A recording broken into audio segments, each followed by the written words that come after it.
Bismillahirrahmanirrahim. Assalamualaikum warahmatullahi wabarakatuh. Mungkin nanti saya ini di sini berusaha untuk membangun pondasi ya, membangun pondasi bagaimana kita menguliti apa yang disebut tesis saudara Haji Imaduddin Usman tersebut.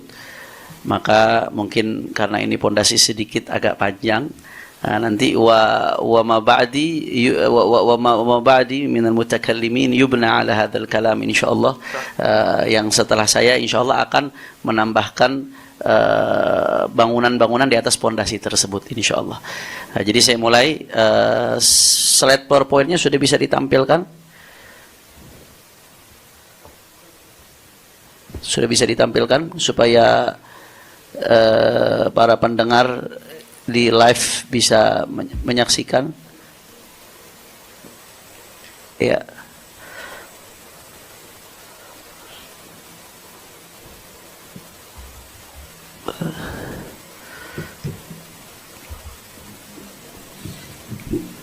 Kalau bisa ditampilkan.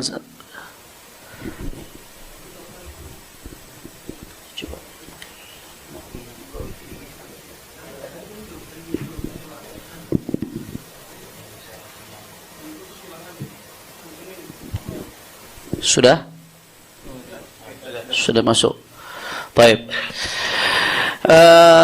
Jadi ini membedah pemikiran Imaduddin dalam pembatalan nasab Ba'alawi. Ya. Saya mulai dari sini. Ada ijma ulama yang disebutkan oleh diantaranya Al-Allamah Amin bin Fadlullah Al-Muhibbi Ad-Dimashqi dalam kitabnya Khulasatul Athar menyebutkan bahwasanya Alawi huwa ibnu Ubaidillah bin Ahmad bin Isa fa innahu jadduhumul akbar al-jami' li nasabihim wa nasabuhum mujmi'un alaihi ahlut tahqiq. Menurut keterangan dari Al-Muhibbi, ini nasabnya Alwi bin Ubaidillah atau yang disebut nanti keturunannya Ba'alawi, nasab mereka itu diijma' keabsahannya oleh ahlut tahqiq, para ulama. Ini keterangan dari Al-Muhibbi, seorang mu'arrikh. Juga San'ani, pengarang Subulus Salam Syarah Bulughul Maram yang sangat dikenal di dunia pesantren Indonesia, itu mengatakan bahwasanya yang namanya Sa'ada Ba'alawi itu Ahlul Bait bila raibin aqlan wa syar'an wa urfan, atau syar'an wa aqlan wa urfan. Ini dalam kitabnya Al-Masail Al-Mardiyah fi Ittifaq Ahli Sunnah wa Zaidiyah. Kalau nyarinya di Google mungkin nggak ketemu. Tahu ketemu apa nggak, wallahu alam. Karena ini makhtut di Universitas Sana'a. Nah, jadi kata As-San'ani, pengarang Subulus Salam ini, Sa'ada Ba'alawi ini Ahlul Bait tanpa keraguan sedikit pun.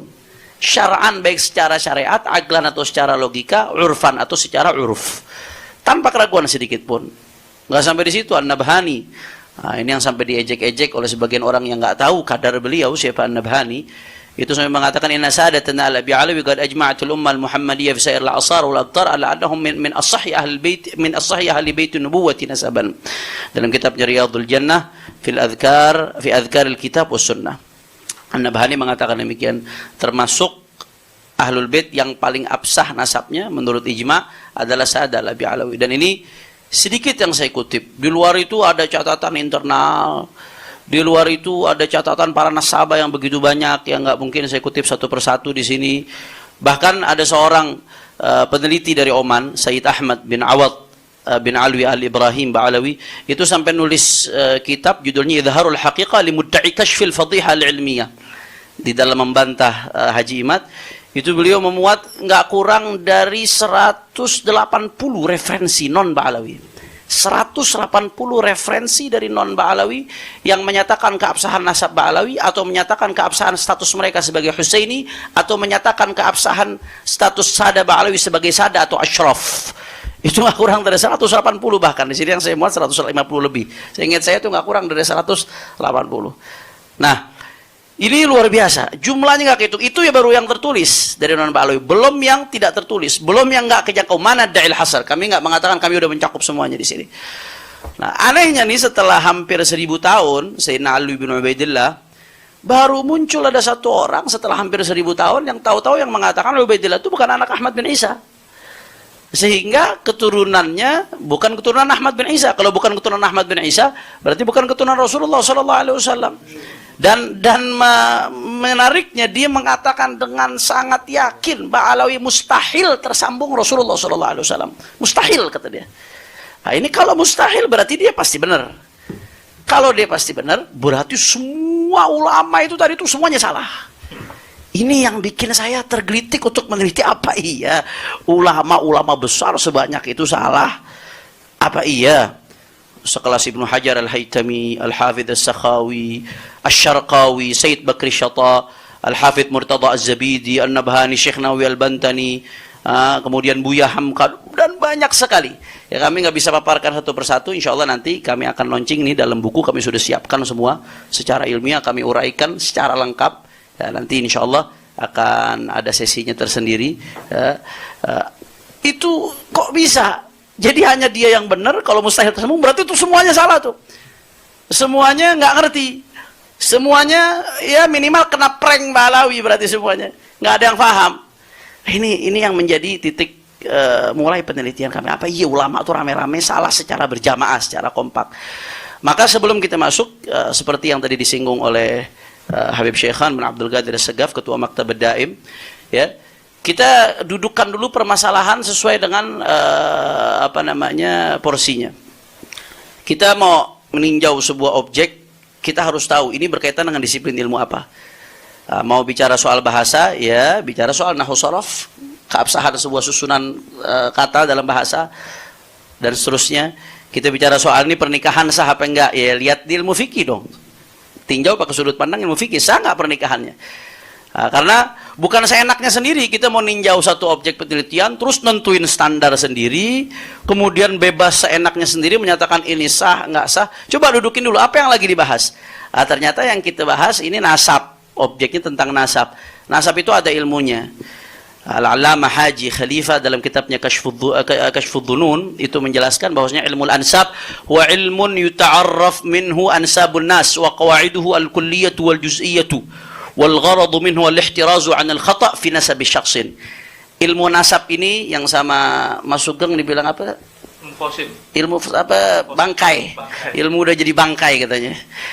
Setahu saya para ahli-ahli DNA yang asli pun nggak pernah merendahkan disiplin keilmuan lain. Setahu saya menghargai disiplin-disiplin keilmuan lain. Itu ilmu ini ilmu yang diakui dalam disiplin keilmuan Islam khususnya. Itu sebagai ilmu yuta'arraf minhu ansabun nas, ilmu untuk mengetahui nasab-nasab orang. Wa qawaidu, dan kaidah-kaidah dalam ilmu nasab, baik kaidah yang kulli atau kaidah yang juz'i. Apa tujuan ilmu nasab? Ini nih yang paling penting. Al-gharad minhu al-ihtiraz 'anil khata' fi nasabi syakhsin. Itu ada ilmu nasab supaya orang nggak salah di dalam menilai nasab seseorang. Nah, maka kita kembali, kalau mau nilai keabsahan atau tidaknya sebuah nasab, ya lihat dong perspektif kaidah ilmu nasab itu seperti apa. Kita coba cek. Nah, sekarang apa sih pertanyaan, apa tolak ukur keabsahan sebuah nasab? Saya ini singkat saja ya, karena nanti saya akan fokus masuk ke kritisi terhadap pemikiran saudara Haji Imad. Apa sih tolak ukur sebuah nasab? Nah, ternyata para pakar teori ilmu nasab itu menyebutkan ada beberapa turuk, beberapa jalan untuk mengitsbat nasab, untuk mengakui keabsahan sebuah nasab. Ya, di antaranya ini yang saya sebutkan mungkin yang berkaitan dengan nasab jauh. Nah, karena kalau saya rinci satu-satu, sebagian turuk itu yang berkaitan dengan nasab dekat. Yang berkaitan dengan nasab jauh, satu tercantum dalam kitab nasab yang ditulis oleh ulama ahli nasab atau nasabah yang terpercaya atau thiqah. Turuk ya, berarti jalan. Salah satu aja terpenuhi udah cukup. Yang kedua, tersebar luasnya serta terkenalnya nasab tersebut atau yang dikenal dengan syuhra istifadah. Sekiranya nggak mungkin yang menyebarkan itu sepakat dusta. Nah, ini termasuk jalan yang mujma' alaih, ijma' madzhab Islamiyah, ijma' bahwasanya syuhra istifadah, terkenalnya sebuah nasab, populernya sebuah nasab tanpa ada yang membantah satupun dari masa ke masa itu, ya, itu adalah termasuk salah satu cara menetapkan keabsahan sebuah nasab. Nah, ini ibarat-ibarat ini saya nggak perlu baca satu persatu ya, terlalu panjang kalau saya baca. Di antaranya ini nih, singkat saja. Wa qad wada'a a'immatun nasab kama fi ad-durar as-saniyah wal ishraf wa syakl al-badi' wal mudhish al-mutrib wa ashara ilayhi nudharul ansab kama madha wal qassar wal najafi wa ibn tabtaba ila an qal taq'idan wa istiqa'an min asy-syari'ah turuqan fi itsbatin nasab. Ada cara-cara yang memang diambil dari syariat untuk mengitsbat nasab. Apa saja? Satu, syahadat a'immat nasab al-mu'tabarin ala sihhatin nasab. Kesaksian para ulama-ulama nasab yang otoritatif, yang mu'tabar tentang keabsahan sebuah nasab. Kemudian as-sama' al-fashi wa huwa istifadatu dzikri 'inda al-'amma wal khassa, tersebarnya sebuah nasab dan seterusnya dan seterusnya.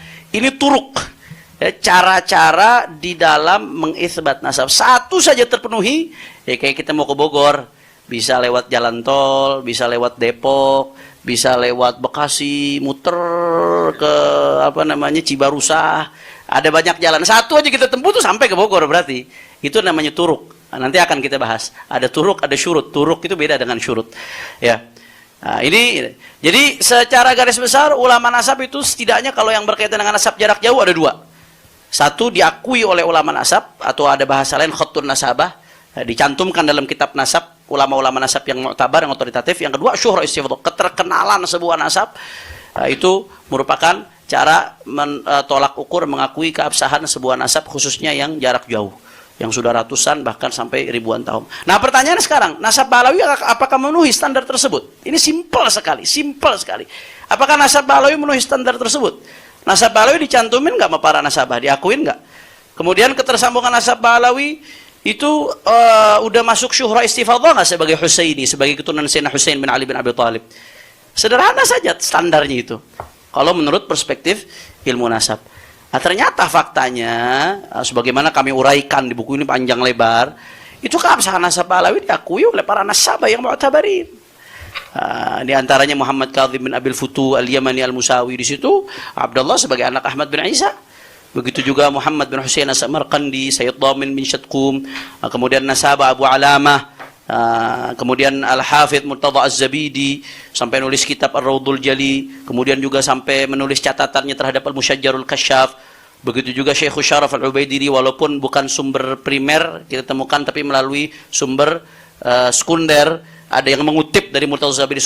Sumber sekunder itu kan juga dipertimbangkan di dalam ilmu sejarah, ilmu riwayat, ilmu nasab dan seterusnya. Nah, intinya ini sebagian saja yang saya masukkan. Intinya para nasabah di kitab-kitab nasab mereka yang mu'tabar mengakui nasab Sa'dah al-Ba'alawi.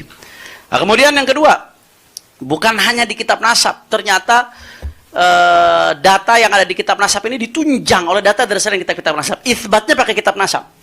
Tapi kalau kita mau cari jejaknya, data itu ditunjang dari kitab-kitab sejarah, kitab asanid, kitab sabat, ya banyak sekali. Lagi-lagi nanti silahkan, nah ini insya Allah akan kami buka kitab ini secara publik, siapapun nanti akan bisa mendownload pada waktunya. Itu akan kami uraikan panjang lebar siapa saja para sejarawan, kemudian para ulama syariah, ulama-ulama besar sekelas Ibnu Hajar Al-Haytami, Al-Janadi, Al-Ahdal, Al-Syarji Az-Zabidi, kemudian Ibnu Imad Al-Hambali, Al-Khazraji, As-Sakhawi, Bamakhram Al-Hadrami, kemudian juga Al-Khatib, Jauharus Syafaf, dan masih banyak sekali. Ini yang tertulis bagian, belum lagi yang tidak tertulis. Nah, kami di sini sekurang-kurangnya memuat nggak kurang dari 140 mungkin referensi yang mengakui Sa'dah al-Ba'alawi sebagai Ahlul Bait, keabsahan nasabnya atau status mereka sebagai Husaini atau sebagai Ashraf atau sebagai Sa'dah, nggak kurang dari 140 kurang lebih di buku tersebut insyaallah. Kemudian juga belum lagi ulama Nusantara, Syekh Nawawi Al-Bantani, Hadratus Syekh Hasyim Asy'ari, Syekh Abdul Hamid Qudus, Ki Soleh Darat, Syekh Mahfud Turmusi, Syekh Mukhtar bin Atarid Al-Jawi Al-Bogori, Profesor Dr. Abdul Malik Karim Amrullah Tubuhi Hamka, Al-Allamah Ki Haji Abdullah bin Nuh, begitu juga Musidud Dunia Syekh Yasin Fadil, dan masih banyak lagi baik kitabatan atau nutqan. Juga syuhrah istifadhah. Thariqah yang kedua untuk menetapkan keabsahan nasab syuhrah istifadhah. Apakah nasab Ba'alawi diakui secara syuhrah istifadhah? Ya, jelas. Nanti akan diuraikan secara pandang lebar oleh Al-Ustadz Muhaimin Bahiruddin dari Sarang. Beliau alumni Sarang. Kemudian juga di sini dikatakan wa kutubut tarikh tafihatun bil alaf min tarajimil alam jazimatun anna fulan ibn fulan qurasyiyun hasaniyun husainiyun syaibiyun ila akhirih wa lam yadhkuru li haula awamidin nasab walam yashtarituha wa ma dzaka illa li syuhratihim bitilkal ansab wastifadtuha. Ya banyaknya kitab ulama yang secara serentak nyebutin Ba'alawi, Husaini, mereka Sa'dah, Ashraf dan seterusnya. Banyaknya kitab-kitab ulama yang menyebut mereka sebagai Husaini saja walaupun enggak nyebutin amudun nasab. Itu enggak lain dan enggak bukan menjadi indikator keabsahan syuhrah istifadhah di mata para ulama-ulama tersebut. Nah, nanti akan kita bahas secara gamblang insyaallah. Nah, kesimpulannya kalau kita mau pakai tolak ukur ilmu nasab dengan dua turuk tadi, nasab Sa'dah Ba'alawi hukumnya sah. Makanya Syed Mahdi Rajai dalam takrir beliau sebagai seorang pakar, sebagai seorang ahli yang hidupnya didedikasikan untuk meneliti nasab, bukan dadakan ya, bukan meneliti nasab dadakan, hidupnya didedikasikan untuk meneliti nasab, tahqiqan wa kitabatan, itu dengan tegas mengatakan ya bahwasanya Sa'ada Ba'alawi min khilal ibnihi Abdillah al-ma'ruf bismi Ubaidillah wa laqad ishtaharat sihhatu nasabi Sa'ada bin Alawi min haythul fiqh wa ilm al-ansab wal haqa'iq at-tarikhiyah al-mukhtalifah wa taqarir ulama nasab mundu qurun. Yang namanya Mahdi Rajai ini An-Nasaba mengatakan nasab Alawi sah dan keabsahan itu populer dari segi ilmu fikih, dari segi ilmu nasab, dari segi fakta sejarah, dan dari segi takrir keterangan-keterangan dari ulama nasab mundu qurun semenjak berabad-abad, tanpa keraguan sedikit pun beliau mengatakan ini. Nah sekarang berarti dari sini kita udah bisa paham ternyata ulama-ulama yang banyak itu nggak salah, mereka udah benar. Secara perspektif ilmu nasab ulama-ulama tadi itu udah benar. Nah kalau ulama udah benar kemudian ada yang mengatakan nasab Balawi mustahil tersambung, berarti yang ngomong mustahil tersambung itu yang bermasalah, bukan ulama yang rame-rame yang salah. Dari mana bermasalah ini, Saudara Haji Imad? Kami setidak-tidaknya mengidentifikasi. Setelah kami teliti bersama-sama, kami duduk bersama-sama, kenapa kok orang ini bisa nabrak semua ulama? Kenapa bisa menganggap semua ulama ini salah? Padahal faktanya kalau ditimbang pakai tolak ukur ilmu nasab, dia yang salah. Apa? Setidak-tidaknya kami lihat ada 9 penyimpangan, Saudara Haji Maduddin Usman. Poin besarnya, nanti masing-masing poin ini akan ada perinciannya satu persatu. Yang pertama, dia mengkaji ilmu nasab dengan mengabaikan dan menabrak tatanan ilmu nasab. Nah, kemudian yang kedua, menentang, mengabaikan, bahkan merendahkan pengakuan para ulama mu'tabarin terhadap keabsahan nasab Ba'alawi. Yang ketiga, kesesatan logika. Yang keempat, memfitnah para ulama. Yang kelima, khianat ilmiah. Yang keenam, melakukan kebohongan publik. Yang ketujuh, menjiplak pemikiran orientalis dan tokoh-tokoh non-aswaja. Yang kedelapan, tidak mempunyai kompetensi dalam ilmu nasab. Dan yang kesembilan, dengan gampangnya membatalkan nasab menggunakan hasil tes DNA. Nanti itu akan dibahas satu persatu. Saya akan fokus ke yang pertama dan yang kedua. Ini saya baru mau masuk ke substansi. Yang pertama, Imad ini nabrak tatanan ilmu nasab, Saudara Imad. Jadi ini ada testimoni. Nah, ini terima kasih banyak Gus Rumel, peneliti beneran yang sampai ke luar negeri mewawancara para pakar, Gus. Ketika mewawancara An-Nasabah Ibrahim bin Mansur, yang memang kitabnya banyak dijadikan rujukan oleh Saudara Imad. Kalau kita baca buku-buku Imad, tulisan-tulisan itu banyak merujuk ke Nasabah Ibrahim bin Mansur. Apalagi Al-Ifadhah, terkait Syuhra Istifadhah itu dia banyak merujuk ke kitab tersebut. Jadi sebelum hasil wawancara ini keluar, ya, Haji Imad itu sering mengutip daripada kitab-kitabnya Ibrahim bin Mansur ini. Walaupun setelah hasil wawancaranya keluar ternyata ngakuin Ba'alawi, lain lagi itu ceritanya nanti. Ya. Kata beliau, la yubtilu nasab al-ashraf al-Ba'alawi al-Husainiyin illa rajulun jahilun bi usul wa qawaid ilmu nasab. Enggak membatalkan nasab Ba'alawi kecuali orang yang enggak ngerti usul dan kaidah ilmu nasab. Itu salah satu sebab utamanya. Nah, sekarang saya pengen buktikan benar nih omongan beliau. Coba kita lihat. Apa aja kaidah ilmu nasab yang ditabrak oleh Haji Maduddin Usman ini? Yang pertama, mewajibkan kitab sezaman. Ini ada artikel, dia menulis kitab sezaman adalah mutlak untuk meneliti kesahihan nasab. Mutlak, berarti nggak boleh nggak. Kalau nggak ada kitab sezaman, di setiap tabaqatun nasab, itu harus ada kitab sezaman, berarti itu kalau mutlak ya. Nah, kalau nggak ada, berarti nanti nggak sah sebuah nasabnya. Kalau bahasa beliau, kitab sezaman atau yang mendekati. Nah, sekarang saya pengen urai dulu. Kita lihat mata rantai dari kesimpulan Imad ini, ada mata rantai yang hilang. Kita perhatikan baik-baik. Pertama, mata rantainya kita urut nih. Imad mensyaratkan kitab sezaman sebagai syarat mutlak. Yang kedua, para habaib dianggap tidak memberikan syarat yang diminta Imad. Mata rantai yang ketiga, karena tidak ada kitab sezaman, Imad haqqul yaqin, pakai qaf. Haqqul yaqin, bahwa nasab Ba'alawi rungkat dan para muhibbin Imad bersorak riang gembira. Ini dari satu ke dua ini ada mata rantai yang harusnya dilompati. Apa yang dilompati? Seharusnya tuh kita sebelum beralih ke yang kedua, nanya dulu dalam ilmu nasab, apakah kitab sezaman merupakan syarat mutlak dan satu-satunya syarat untuk mengkonfirmasi sebuah nasab? Ini dilompati. Jadi langsung, ahlan wa sahlan. Nggak ada kitab sezaman, berarti rungkat, berarti batal. Ajib. Pertanyaan yang belum dijawab, kitab sezaman itu syarat atau bukan dalam ilmu nasab? Nah, setelah kami teliti dalam buku-buku kitab-kitab teori ilmu nasab, Ya, ternyata nggak ada satupun ulama yang menjadikan adanya kitab sezaman itu sebagai syarat mutlak. Syarat mutlak keabsahan sebuah nasab nggak ada. Yang ada apa? Tadi khutun nasabah, ada keterangan dari nasabah walaupun nggak sezaman. Kemudian juga syuhra istifadah. Bahkan di sini Sayyid Walid Al-Uraidi. Walid Al-Uraidi ini cucu daripada Ahmad bin Isa dari jalur Ali bin Ahmad bin Isa. Dan dia ngakuin Bahlawi. Padahal kalau Ubaidillah itu fiktif, harusnya yang protes dia. Karena kakek saya dicuri ini, dicangkol ini, jadi apa istilahnya? Cangkok. Nah, tapi ini cucunya Ali bin Ahmad bin Isa, saudaranya Ubaidillah bin Ahmad bin Isa, tapi nggak ada masalah karena jelas sekali bagi mereka itu. Walid mengatakan ajma'an nasabun fi tahaqquq bi iqrar nasab ma an yatathabbat min umurin minha. Ya, yang namanya nasab itu akan dianggap tetap kalau ada beberapa hal, di antaranya syuhra istifadah, di antaranya an yura khattun nasabatin mawthuqin bihi masyhudin binazahatihi yang tadi udah kita jelaskan. Nggak ada keterangan wajib harus kitab sezaman, kalau nggak ada sezaman nggak sah. Itu yang dilewati. Nah, konsekuensinya gara-gara syarat kitab sezaman ini apa yang dilakukan ini fatal sekali. Dan ini nanti akan kita jelaskan apa konsekuensi daripada syarat ini. Gara-gara alasan ini, IMAT itu nolak catatan para nasabah yang nggak sezaman. Ditolak mentah-mentah catatan nasabah yang zaman gara-gara syarat ini nih. Padahal syarat catatan nasabah itu menjadi syarat keabsahan sebuah nasab walaupun nggak sezaman. Kenapa kok diterima catatan para nasabah walaupun nggak sezaman? Karena satu, ilmu nasab ini berdasarkan riwayat. Nggak ada ilmu nasab itu akal-akalan, nggak ada nama muncul atau ditulis. Maka kalau ada nasabah yang thiqah, dia nggak akan mengisbat sebuah nasab kecuali setelah proses validasi.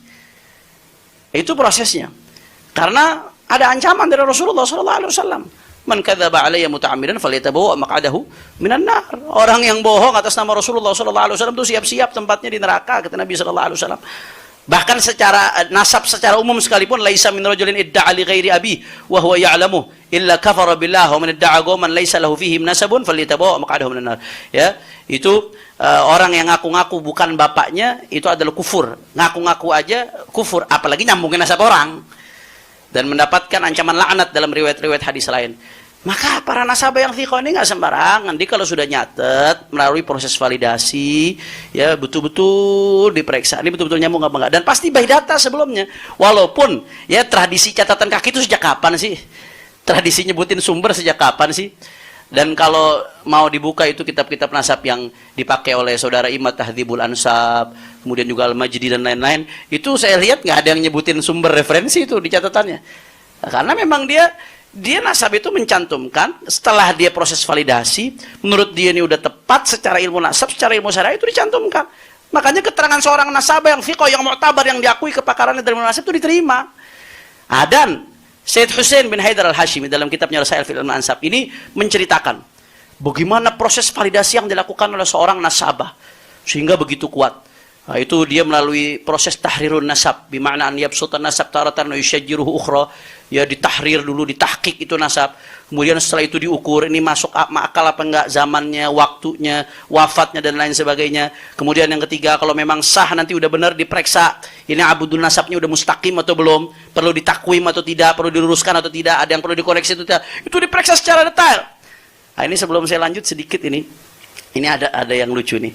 Ini dikutip oleh saudara Imad di dalam salah satu artikelnya, ibarat ini untuk membenarkan syarat sezaman. Nah, kata-kata ini nih. Nasabah itu kalau sudah memvalidasi nasab, wa yuwathiq hadhihi tabaqat min al-masadir al-mu'tabarah ma amkan ila akhir tabaqatin yumkinu tawthiquha wa takhrijuha min tilkal masadir. Nah, ini oleh Imad dikatakan ini sebagai syarat untuk menilai keabsahan sebuah nasab. Padahal begitu saya buka ke kitab aslinya, itu Sayyid Hussein bin Haidar Al-Hashimi lagi cerita, ini loh proses nasabah kalau lagi memvalidasi sebuah nasab. Artinya kalau udah ada nasab dicantumkan oleh nasabah itu udah melalui proses ini, itu yang pertama tuh. Jadi ini bukan syurut itsbatun nasab, bukan. Sayyid Hussein bin Haidar Al-Hashimi lagi cerita, ini loh proses validasi nasab yang dilakukan oleh para nasabah al-habr yang sekarang kitab-kitabnya itu kita nikmati. Jadi justru ini menguatkan bahwasanya keterangan seorang nasabah itu luar biasa validasinya. Kemudian yang kedua ada yang menarik. Imad ini menerjemahkan wa yuwathiq hadhihi tabaqat min al-masadir al-mu'tabara ma amkan ila akhir tabaqatin yumkinu tawthiquha wa takhrijuha min tilkal masadir. Wa yuwathiq diartikan dan nasabah itu harus menguji. Yuwathik itu diartikan menguji. Saya ingat betul itu di websitenya. Jangan sampai direvisi nanti Gus, tulisan di websitenya itu.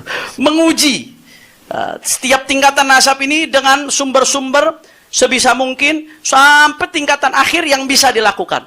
Nah, ini dijadikan alasan dalil harusnya di kitab sezaman. Padahal di sini sedang satu yuwathik itu artinya bukan menguji. Yuwathik itu artinya menguatkan dengan dokumen, dengan data.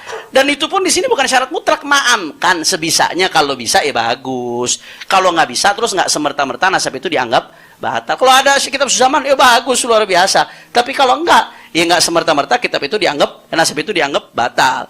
Jadi itu. Jadi kenapa? Yang ingin saya bahas di sini, kalau tadi Habib Syekhan mengatakan nasabah itu keterangannya diterima, yang pengen saya bahas kenapa nasabah itu keterangannya diterima walaupun nggak sezaman. Karena memang setelah melalui proses validasi yang begitu kuat, kemudian ada ancaman dari Nabi, bohong atas nama Nabi, neraka, menisbatkan kebukan bapaknya neraka. Bahkan Ibnu Hajar juga memberikan postulat bagaimana seorang itu ulama harus punya ghirah. Jangan sampai ada orang yang intisab ke Rasulullah Shallallahu Alaihi Wasallam, ya, bighairi yang padahal dia nggak berhak, nggak nyambung nasabnya, tapi dia pura-pura nyambung. Itu jadi ghirahnya para ulama betul dalam menjaga kemudian nasab Rasulullah SAW. Sehingga seorang nasabah itu keterangannya walaupun nggak sezaman, sudah barang tentu dia wajib untuk mengambil data dari yang sebelum-sebelumnya, sehingga apa yang dia cantumkan itu harus sudah terverifikasi menurut standar ilmu nasab dan ilmu syariat. Nah, dan ini pola yang dilakukan dalam ilmu nasab sejak awal. Ini dalam kitab Usul wa Qawaid fi Kashfi Mudda'i Syaraf wa fi Kashfi Mudda'i Syaraf karya Ibrahim bin Mansur juga. Di sini dikatakan walaisatir riwayah fadlan an wathiqatin nasab syai'an muhdatsan la aslahu fi ilmin nasab bal nasab qama 'ala riwayah faha kutubun nasab al mutaqaddimah ka kitab nasab Quraisy limu'rij bin Amr ibn al-Harith as-Sadusi. Nah, ini tahqiq alam mesti ditahqiq, mesti dipastikan. Wa jamharatun nasab ibn al-Kalabi Hisham bin Muhammad ibn Sa'ib tahun 204, yang tadi tahun 195. Wa ghairiha min al-kutub kullaha hagamat al-riwayah. Kitab-kitab nasab yang paling awal sekalipun nasab Quraisy, kemudian jamharat nasab itu baru ada tahun 195 wafatnya mualifnya. Dan tahun 204. Artinya apa? Nasab yang diceritakan nasab orang-orang yang ratusan tahun sebelumnya. Tapi kenapa diterima? Karena mereka memang melakukan periwayatan dari lisan ke lisan yang mereka cantumkan sudah sesuai standar daripada ilmu syariat, maka mereka cantumkan. Nah, karena kalau mau dituntut harus sezaman, ini nggak ada yang diterima. Ini dari awal munculnya ilmu nasab nggak ada yang diterima. Karena awal pun tahun 195 wafatnya itu pengarang Nasab Quraisy dan pengarang Jamharatun Nasab tahun 204 wafatnya, itu meriwayatkan menceritakan tentang nasab-nasab yang ratusan tahun sebelumnya.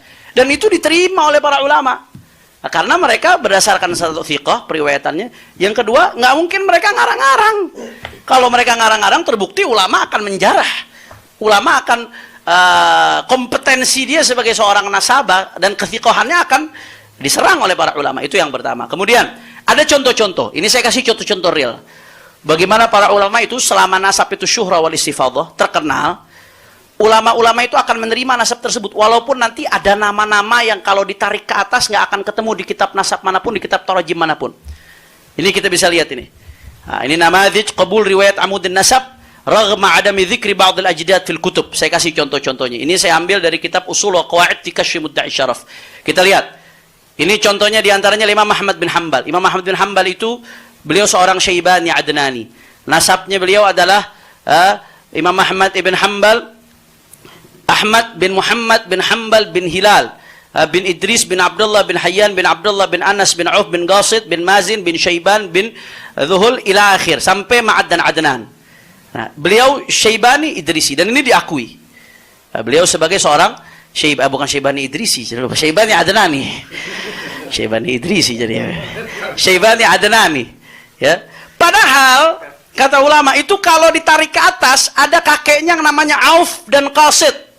Itu Auf dan Qasid mau dicari ke kitab tarajim manapun, mau dicari ke kitab nasab manapun nggak bakal ketemu.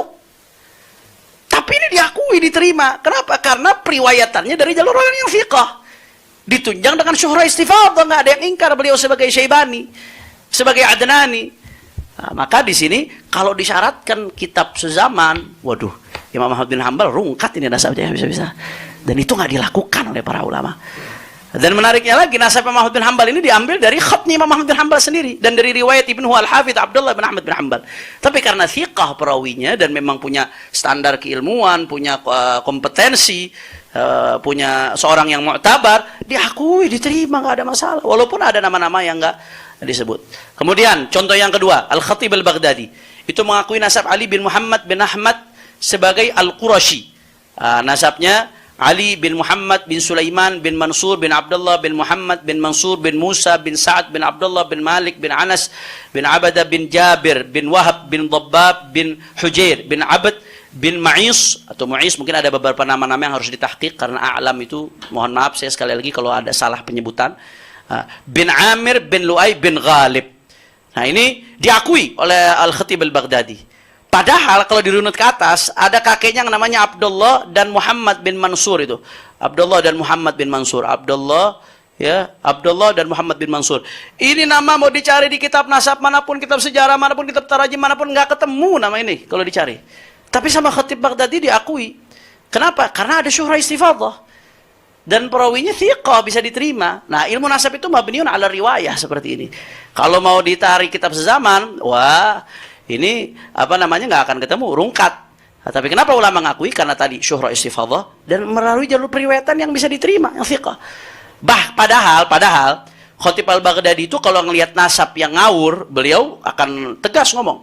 Contoh seperti ada Talhah Abul Qasim Al-Ghadhi Al-Basri. Itu dia nyebutin bahwasanya ayahnya Muhammad bin Ja'far bin Tammam bin Ali bin Muttalib bin Muhammad bin Sri bin Abdullah bin Harith bin Al-Abbas bin Abdul Muttalib. Ya, wa balagani anna al-Qadhi Umar bin Abdul Wahid wa qauman Hashimiyyin min ahli al-Basra ankaru nasabahu wa za'amu annahu da'i.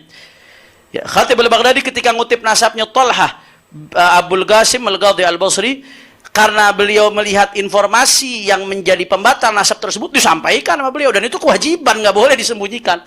Karena beliau melihat ini nasab bermasalah, sama beliau dikoreksi, nggak diterima. Tapi ketika nasab itu bisa diterima, walaupun ada sumber-sumber yang nggak sezaman, ya tetap diterima, walaupun ada sumber-sumber yang tidak sezaman dan nggak ditemukan kalau diurut ke atas sampai, karena syuhra istifadhah dan periwayatannya sudah jelas, itu diterima. Kemudian juga ini ulama banyak sekali, Al-Hafidz Adz-Dzahabi, Al-Imam As-Subki, Ibnu Hajar Al-Asqalani, Ibnu Katsir, As-Suyuti itu mengakui nasab Ibnu Sayyidin Nas Al-Ya'muri Al-Adnani. Ibnu Sayyidin Nas Al-Ya'muri Al-Adnani sampai kepada Adnan. Karena apa? Karena ada periwayatan Amud sisi nasab beliau kepada Ya'mur bin Malik bin Adnan.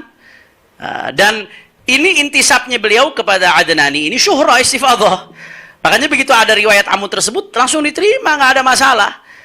Padahal kalau dirunut ke atas ada kakeknya yang namanya Muhammad bin Abdullah bin Abdul Aziz dan Munzi dan Abdul Jabbar. Itu tiga kakeknya yang namanya itu mau dicari di kitab nasab manapun nggak bakal ketemu. Di kitab tarajim manapun secara spesifik, apalagi yang sezaman, nggak bakal ketemu. Tapi kenapa diterima? Karena syuhra istifadhah. Padahal di sisi lain Adz-Dzahabi yang ngakui nasabnya Ibnu Sayyidin Nas tadi, ketika mengutip nasab seseorang, ketika ada orang namanya Ibnu Dihya Al-Andalusi ngaku sebagai keturunan sahabat Dihya Al-Kalabi, itu karena Al-Imam Adz-Dzahabi melihat ini bermasalah penisbatannya, diingkar oleh beliau, diingkar.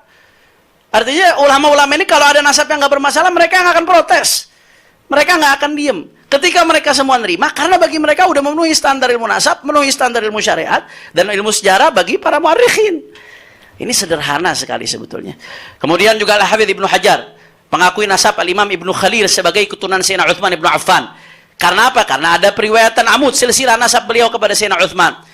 Dan intisabnya Ibnu Khalil ini kepada Sayyidina Utsman ini udah syuhra istifadhah. Padahal kalau ditarik ke atas itu, ya, nasab tersebut itu ada dua nama, Sa'ad dan Talhah. Dua nama ini nggak pernah ditemukan baik dalam kitab nasab, sejarah atau tarajim.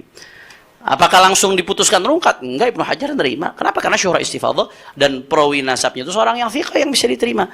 Padahal Ibnu Hajar itu ketika menemukan nasab bermasalah seperti nasabnya Abu Bakar bin Umar Al-Qumni dalam keterangan yang lain, ketika bermasalah Al-Hafidz Ibnu Hajar kritisi. Al-Hafidz Ibnu Hajar mengoreksi nasab tersebut. Beliau nggak diam. Ketika beliau diam menerima, itu tanda di pandangan beliau, di mata beliau memenuhi standar daripada ilmu nasab dan standar daripada syariah. Itu yang penting. Makanya dari sini ada Ibrahim bin Mansur lagi, beliau mengatakan qaidah bab qabul riwayat Amudin nasab wa thiqatuhu wa iqraruha muttaridatun inda ulama al-Islam والعمل عليها في قبول الرواية والوثيقة من المتقدمين والمتأخرين طالما لم ينكر عالم من علماء النسب ابنا في عمود النسب بأنه من ولد فلان أو نص على أنه منقرض أو ميناث أو عبارات تفيد أنه لا عقب له فتقبل حينئذ رواية عمود النسب أو وثيقته في ظل شهرته الصحيحة السليمة من الجرح القادح المفسر تأسيا بهدي المتقدمين من حفاظ الإسلام البارعين في أحوال الرجال وعلم النسب كما تقدم شرحه والتدليل عليه. Ya, ini kaidah seperti ini sudah menjadi kaidah yang mutarid di kalangan ulama nasab. Selama syuhra istifadhah ada periwayatan yang bisa diterima walaupun nggak sezaman. Selama nggak ada ulama nasab yang ingkar salah satu anaknya, nggak ada yang ingkar ya. Bahwasanya fulan, anak fulan. Kalau diingkari, itu nanti yang akan jadi catatan untuk ditinjau. Atau ada nas, munqarid. Atau ada nas, minath. Ini keturunannya perempuan. Atau ada ibarat-ibarat yang menunjukkan ini nggak punya anak nih. Nah, kalau ada keterangan seperti itu nanti akan jadi bahan peninjauan. Tapi selama nggak ada keterangan seperti itu adalah kaidah muttaridah yang diamalkan oleh para ulama dari dulu. Periwayatan nasab itu diterima walaupun nggak sezaman selama ada syuhrah dan istifadhah. Nah, jadi kesimpulannya yang ingin saya jelaskan di sini, ya, mata rantai yang tadi dilompati itu syarat keharusan konfirmasi kitab sezaman pada setiap nama dalam silsilah nasab dan mengabaikan catatan nasabah thiqah yang tak sezaman adalah syarat yang dibuat-buat oleh imat sendiri dan bertentangan dengan metodologi para ulama. Nah, sekarang saya pengen masuk ke pembahasan yang nggak kalah penting. Apa sih dampak fatalnya pemaksaan syarat konfirmasi sezaman itu apa dampak fatalnya? Ini konsekuensinya nggak main-main ini. Konsekuensinya nggak main-main. Kalau diwawancaranya Gus Rumel kepada Syekh Ibrahim bin Mansur, kalau mau dipaksain itu kaidah, semua nasab batal. Semua nasab batal kalau dipaksain kaidah tersebut. Ketika diwawancara sama Gus Rumel itu. Ya, kenapa? Ya karena siapa orang, ini kita nggak bicara di atas-atas saja, apalagi sampai ke bawah-bawah. Yang dicatat oleh ulama, apalagi eksternal. Keluarga siapa yang dicatat sampai sedetail itu? Harus setiap kitab sezaman ada yang nyatet. Ente kira ulama duk capil satu-satu dicatat semuanya detail. Nah, ini apa konsekuensi fatalnya? Yang pertama konsekuensi fatalnya runtuhnya adalah ulama-ulama yang mengesahkan nasab tanpa syarat kitab sezaman. Ini otomatis runtuh mereka. Karena berarti mereka sudah berani menetapkan nasab yang nggak memenuhi standar. Berarti mereka berani menetapkan nasab yang harusnya nggak tersambung dijadikan tersambung. Itu yang pertama tuh. Ulama yang segitu banyaknya yang berani mengesahkan nasab, padahal dianggap nggak ada kitab zaman, itu runtuh tuh adalahnya semua. Apakah segampang itu meruntuhkan adalah para ulama kita sehingga berani mengakui nasab yang harusnya nggak tersambung menjadi tersambung? Itu yang pertama. Yang kedua, ini kalau kita mau bahas panjang sekali ini. Yang kedua, akan ada banyak sekali nasab-nasab yang rungkat. Nasab yang rungkat, saya kasih contoh. Yang pertama, ini yang sering dibawain Gus Wafi dalam ceramah-ceramahnya. Aba'u khairul khalqi hifdhuhum yajib abuhu Abdullahi Abdul Muttalib fahashimun abdu manafin wa qusay kilabun murratun faqa'bun falu'ay faghalibun fihrun famalikun yalih nadrun kinanatun huzaimatul waji mudrikatun Ilyas mudarnidaru ma'adu adnanuhumul akhyaru. Nasab Nabi sampai Adnan. Nasab Nabi sampai Adnan. Yang menurut sebagian ulama itu wajib dihafalkan. Nah, itu kalau mau dicari kitab sezaman itu bahwasanya Ma'at anak Adnan, Nizar anak Ma'at, Mudar anak Nizar, Ilyas anak Mudar, Mudrika anak Ilyas, Huzaimah anak Mudrika, Kinana anak Huzaimah. Waduh, rungkat semua itu kalau mau cari kitab sezaman. Kita kalau mau konsisten ya. Bicara soal kitab sezaman kan katanya kaidahnya ilmiah. Ya udah betul-betul lintas keilmuan. Kalau mau konsisten ya rungkat semua ini. Karena itu baru ada di kitab-kitab sejarah dan kitab-kitab hadis yang kebanyakan dikodifikasi pada abad ketiga Hijriah. Nah, itu yang pertama, contoh sederhana. Nah, silahkan coba, ada nggak kitab-kitab sezaman yang mengkonfirmasi masing-masing setiap daripada ini? Kalau mau dipaksakan syariat kitab sezaman, rungkat. Nas'alullah al-afiyah, na'udzubillah min dalik. Dan harus kitab nasab lagi katanya. Sezaman harus kitab nasab lagi. Kemudian, ini contoh sederhana. Ada versi. Leluhur Wali Songo yang diklaim di forum Benda Kerep. Ya, ada salah satu versi. Karena ada beberapa banyak versi yang saya dengar. Yaitu bernama Jamaluddin Hussein Al-Akbar bin Mahmud Nasiruddin bin Hussein Jalaluddin Makhdum bin Ahmad Kabir bin Hussein Jalaluddin Al-Bukhari bin Ali bin Ja'far bin Muhammad bin Mahmud. Ini nih, bin Ahmad yang wafat tahun 388 Hijriah, bin Ahmad bin Abdullah bin Ali bin Ja'far. Bin Ahmad bin Abdullah bin Ali bin Ja'far, ibnu Imam Ali Al-Hadi, ibnu Imam Muhammad Al-Jawad, ibnu Imam Ali Ridha, ibnu Imam Musa Al-Kadhim. Ahmad bin Abdullah bin Ali bin Ja'far. Ini yang menjadi titik konsentrasi kita perhatikan. Dan dalam kitab Tahdhibul Ansab halaman 149 itu ditulis bahwasanya Muhammad sebagai anak dari Abdullah bin Ali bin Ja'far, nggak disebutkan Ahmad. Begitu juga dalam kitab Al-Majdi halaman 331 itu tertulis hanya nama Muhammad sebagai anak dari Abdullah bin Ali bin Ja'far bin Hadi. Sampai ke Asy-Syajarah Mubarakah yang menjadi senjata andalannya Haji Imaduddin ini, yang nanti akan kita kuliti insyaallah soal Syajarah Mubarakah secara detail. Itu halaman 94 mengatakan bahwa seluruh keturunan Abdullah bin Ali bin Ja'far bin Ali Al-Hadi hanya melalui anaknya yang bernama Muhammad Al-Ashqar. Coba kalau kita lihat di kitab ini, amma Abdullah fauladuhu akabir wa masyhuruna bi Baghdad waladuhu Muhammad Al-Ashqar An-Naqib bi Mashhad Maqabir An-Nuzur atau An-Nazur wa jami' aqibihi minhu. Semua keturunan Abdullah itu dari Muhammad Al-Ashqar.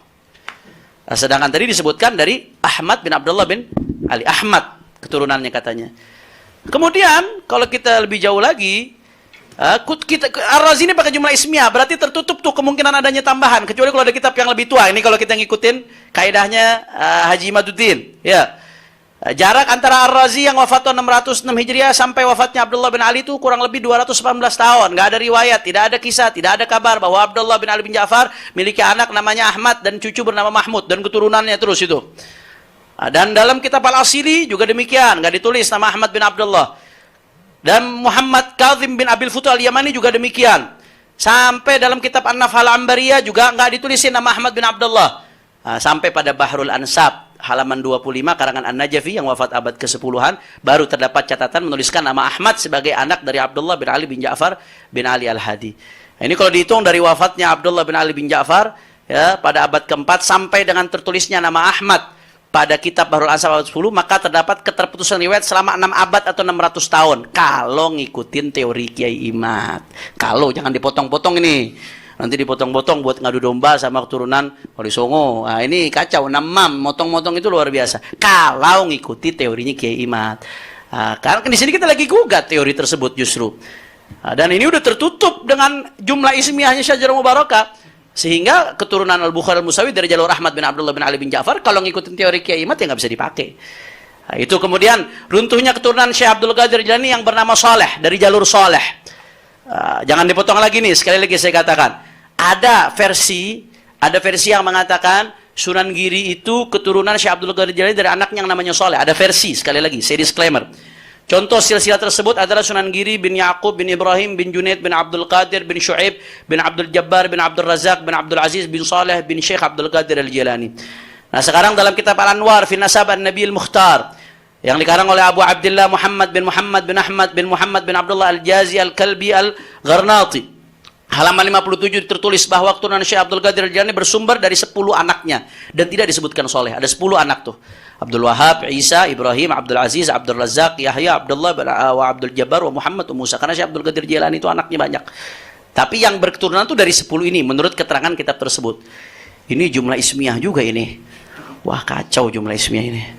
Kemudian juga ya kalau di dalam Asy-Syajarah Mubarakah, Umdatul Thalib As-Sughra yang ditahqiq oleh Syed Mahdi Rajai. Ditulis itu keturunan Syekh Abdul Qadir Jilani hanya dari 2 jalur, Abdul Razak dan Abdul Aziz. Ini jumlah ismiyah juga ini. Artinya tertutup kemungkinan dari selain 2 ini kalau pakai kaidah tersebut.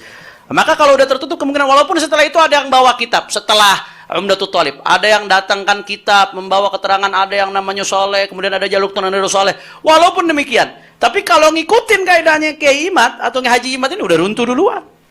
Nggak bisa dipakai. Makanya ini yang kita mau gugat. Nggak tepat penggunaan kaidah ini. Ini yang harus dikritisi. Itu sebagai contoh sampel. Kemudian juga ada banyak. Kalau kita melakukan studi kompilasi dari kitabnya Sayyid Sulaim bin Abdul Latif Ar-Rifai, Tabaqat Ashraf At-Talibiyin, yang di situ menyebutkan referensi-referensi yang menyebutkan masing-masing kabilah asyraf dari yang paling tua sampai yang paling muda, dan referensi-referensi itu yang beliau sebutkan semuanya eksternal. Itu berdasarkan disclaimer beliau di awal kitabnya. Wah itu kalau mau wajib kitab sezaman yang rungkat banyak sekali itu sadah-sadah itu. Nasab Sadah Ad-Dailami Al-Hasani itu nisbah kepada Sayyid Abil Fatah An-Nasir tahun 446. Itu baru ditulis di kitab Ghurarud Durar fi Mukhtasari Siyar wal Ansabil Bashar wa Ansabil Bashar karya An-Nashiri tahun 831. Dari 446 ke 831 tuh baru ditulis. Kemudian juga nasab Sa'd Al-Qattani yang terkenal di dunia nih, Al-Qattani Al-Muhaddithin. Itu nisbat kepada Sayyid Yahya Al-Qattani bin Imran bin Abdul Jalil bin Yahya bin Yahwa bin Muhammad bin Idris Al-Asghar, wafat tahun 400-an Hijriah. Itu baru maktub dalam kitab Al-Ansab karya Abu Abdurrahman Zaid Al-Jabbari tahun yang wafat tahun 738. Berapa ratus tahun itu ada kekosongannya. Rungkat juga kalau mau pakai teori, harus kitab sezaman, harus. Nasab Sa'd Al-Qudaimi Al-Musawi, nisbah kepada Sayyid Al-Hasan bin Yusuf Al-Qudaimi, wafat tahun 400-an Hijriah. Nasab ini baru termaktub dalam kitab Tabaqat Al-Khawas karya Syarji Az-Zabidi, wafat tahun 893 Hijriah, dari 400 ke 893. Udah gitu kitab sejarah lagi, bukan kitab nasab ini, Tabaqatul Khawas. Kemudian nasab Sa'd At-Turki Al-Idrisi, At-Turki Al-Idrisi, bukan Asy-Syaibani, At-Turki Al-Idrisi. Ini nisbat kepada Turki bin Kurshalah bin Ahmad Al-Idrisi Al-Hasani yang wafat tahun 500-an Hijriah. Itu baru ditulis di kitabnya Risalah Hafril Murabbi'at atau Murabba'at karya Ibnu Qutlubugh Al-Hanafi yang wafat tahun 879 Hijriah. Nah, ini kalau wajib kitab sezaman, rungkat. Juga Sa'd Al-Hamzawi yang wafat tahun 500-an, nisbat kepada Hamzah bin Muhammad bin Nasir Al-Husaini, wafat tahun 500-an. Ini baru termaktub dalam kitab Tarikh Al-Hawadits Zaman karya Ibnul Jazari tahun 738, 200 tahun lebih. Nasab Sa'd Al-Hawazim, nisbah kepada Hazim bin Hamzah bin Ahmad bin Muhammad Al-Hasani, wafat tahun 500-an Hijriah. Nasab ini baru termaktub dalam Musyajjar As-Sayyid Salah bin Jalal Ar-Rassi. Itu tahun 805 wafatnya. 300 tahun berarti jaraknya. Nasab Sa'd As-Sabsabi Ar-Rifa'i Al-Musawi, nisbat kepada Muhammad bin Al-Mahsi bin Sabsabi bin Hasan bin Ali Ar-Rifa'i Al-Husaini yang wafat di awal tahun 700-an Hijriah. Ini nasab baru maktub di ta'liqat Syekh Muhammad bin Ali bin Hasan Al-Alamuddin Al-Haraki Al-Husaini tahun 950 wafatnya beliau. Ada jarak yang jauh. Begitu juga nasab Al-Abbasi Al-Alawi di Yaman, nisbat kepada Muhammad bin Ubaidillah bin Abdullah bin Ubaidillah ibn Al-Hasan bin Ubaidillah bin Al-Abbas bin Ali bin Abi Talib. Itu wafat tahun 296. Nasabnya baru ditulis di kitab Turfatul Ashab fi Ma'rifatil Ansab karya Al-Malik Al-Ashraf Umar bin Rasul yang wafat tahun 696. Nah, ini kalau dipaksakan kitab sezaman, ini baru contoh sebagian. Ini aja tuh udah rungkat. Ini baru yang atas-atasnya, apalagi kalau ke bawah-bawahnya. Ke bawah-bawahnya makin sulit lagi itu nyari kitab sezaman-zaman untuk perincian setiap daripada nasab. Nah, maka oleh karena itu, ini syarat dibuat-buat. Andai kata Haji Imaduddin gentle. Dia mengatakan, iya, saya nggak ngikutin kaidah ilmu nasab. Itu selesai. Ya, memang syaratnya dia sendiri batal menurut dia, bukan menurut ilmu nasab. Nah, sekarang kan orang tua kita Haji Roma Irama selalu mengatakan batal berdasarkan ilmu nasab, berdasarkan penelitiannya Haji Imaduddin. Ya, nah, sekarang ilmu nasab yang mana kaidah yang dia pakai? Itu pertanyaan saya. Kalau dia mengklaim batal menurut saya, ya terserah, siapapun bisa berpendapat kalau menurut saya. Nah, tapi ini sangat menurut ilmu nasab. Menurut kamu, apakah kamu ilmu nasab yang harus diikuti? Kan itu. Sayangnya dia nggak gentle. Akhirnya mencari pembenaran dari berbagai kitab teori nasab. Nah, nanti diantaranya nih yang selalu jadi senjata andalan ini dari kitabnya Syekh Khalil Ibrahim. Syurut i'timadir Ruq'ah an la takuna mukhalifatan lil usul. Nah, ini dikatakan nggak boleh bertentangan dengan usul kitab-kitab sebelumnya. Nasab Ba'alawi itu bertentangan karena yang Isbat Ba'alawi tahun 900 sekian atau tahun 800 sekian bertentangan dengan Syajarul Mubarakah. Syajarul Mubarakah mengatakan nggak ada anak namanya Ubaidillah. Berarti bertentangan dengan kitab sebelumnya. Ini salah satu kitab andalannya beliau. Ya, silahkan lihat di sumber websitenya itu Nahdlatul Ulum ketika nanggapi Lora Ismail Khalili. Begitu juga di antara sumber andalannya ini dari kitab Rasail fi Ilmil Ansab. Tariqah Tsani Kutubun Nasabin Al-Abdal. Kitabnya para Nasabin Al-Abdal. Yang Abdal itu nanti ditafsirkan di bawahnya diambil dari halaman 193. Jadi ini tentang turuk itsbat nasab halaman 103. Tafsir tentang Al-Abdal diambil dari halaman 193. Maksudnya Abdal itu apa? Ini menurut Haji Imad, ini yang saya kutip tulisan beliau. Al-Abdal adalah mereka yang saling bergenerasi, menggantikan sebagian mereka kepada yang lain. Jadi ini harus ada di setiap generasi. cocok satu generasi dengan generasi lainnya, sehingga ini jadi dasar kitab sezaman. Ini yang dimaksud kitab sezaman atau yang mendekatinya, kata beliau seperti itu. Nah sekarang ini apakah senjata andalan ini ampuh? Andai kata dia ngaku saya memang nggak pakai ilmu nasab, udah selesai tuh. Berarti ente nggak usah bawa ilmu nasab. Nah sekarang dia mau maksa tetap saya ini benar menurut ilmu nasab. Coba kita lihat bagaimana senjatanya. Nah ini yang pertama, dia salah sasaran, gagal faham antara turuk dengan syurut. Nggak ada. Turuk itu ada beberapa jalan. Yang tadi saya kasih analogi, mau ke Bogor, mau lewat jalan mana, itu semuanya turuk. Satu aja ente tempuh itu udah cukup. Nasab juga begitu. Satu udah cukup, pakai khotun nasabah atau pakai syura itu satu aja terpenuhi itu udah cukup. Itu dalam ilmu nasab. Baik di dalam kitab Durus fi Ilmil Ansab ini disebutin turuk yathbutu bi arba'i turuk. Ini dikutip dari kitab ini, tapi awalnya mungkin nggak diperhatikan. Sehingga jadi syarat mutlak.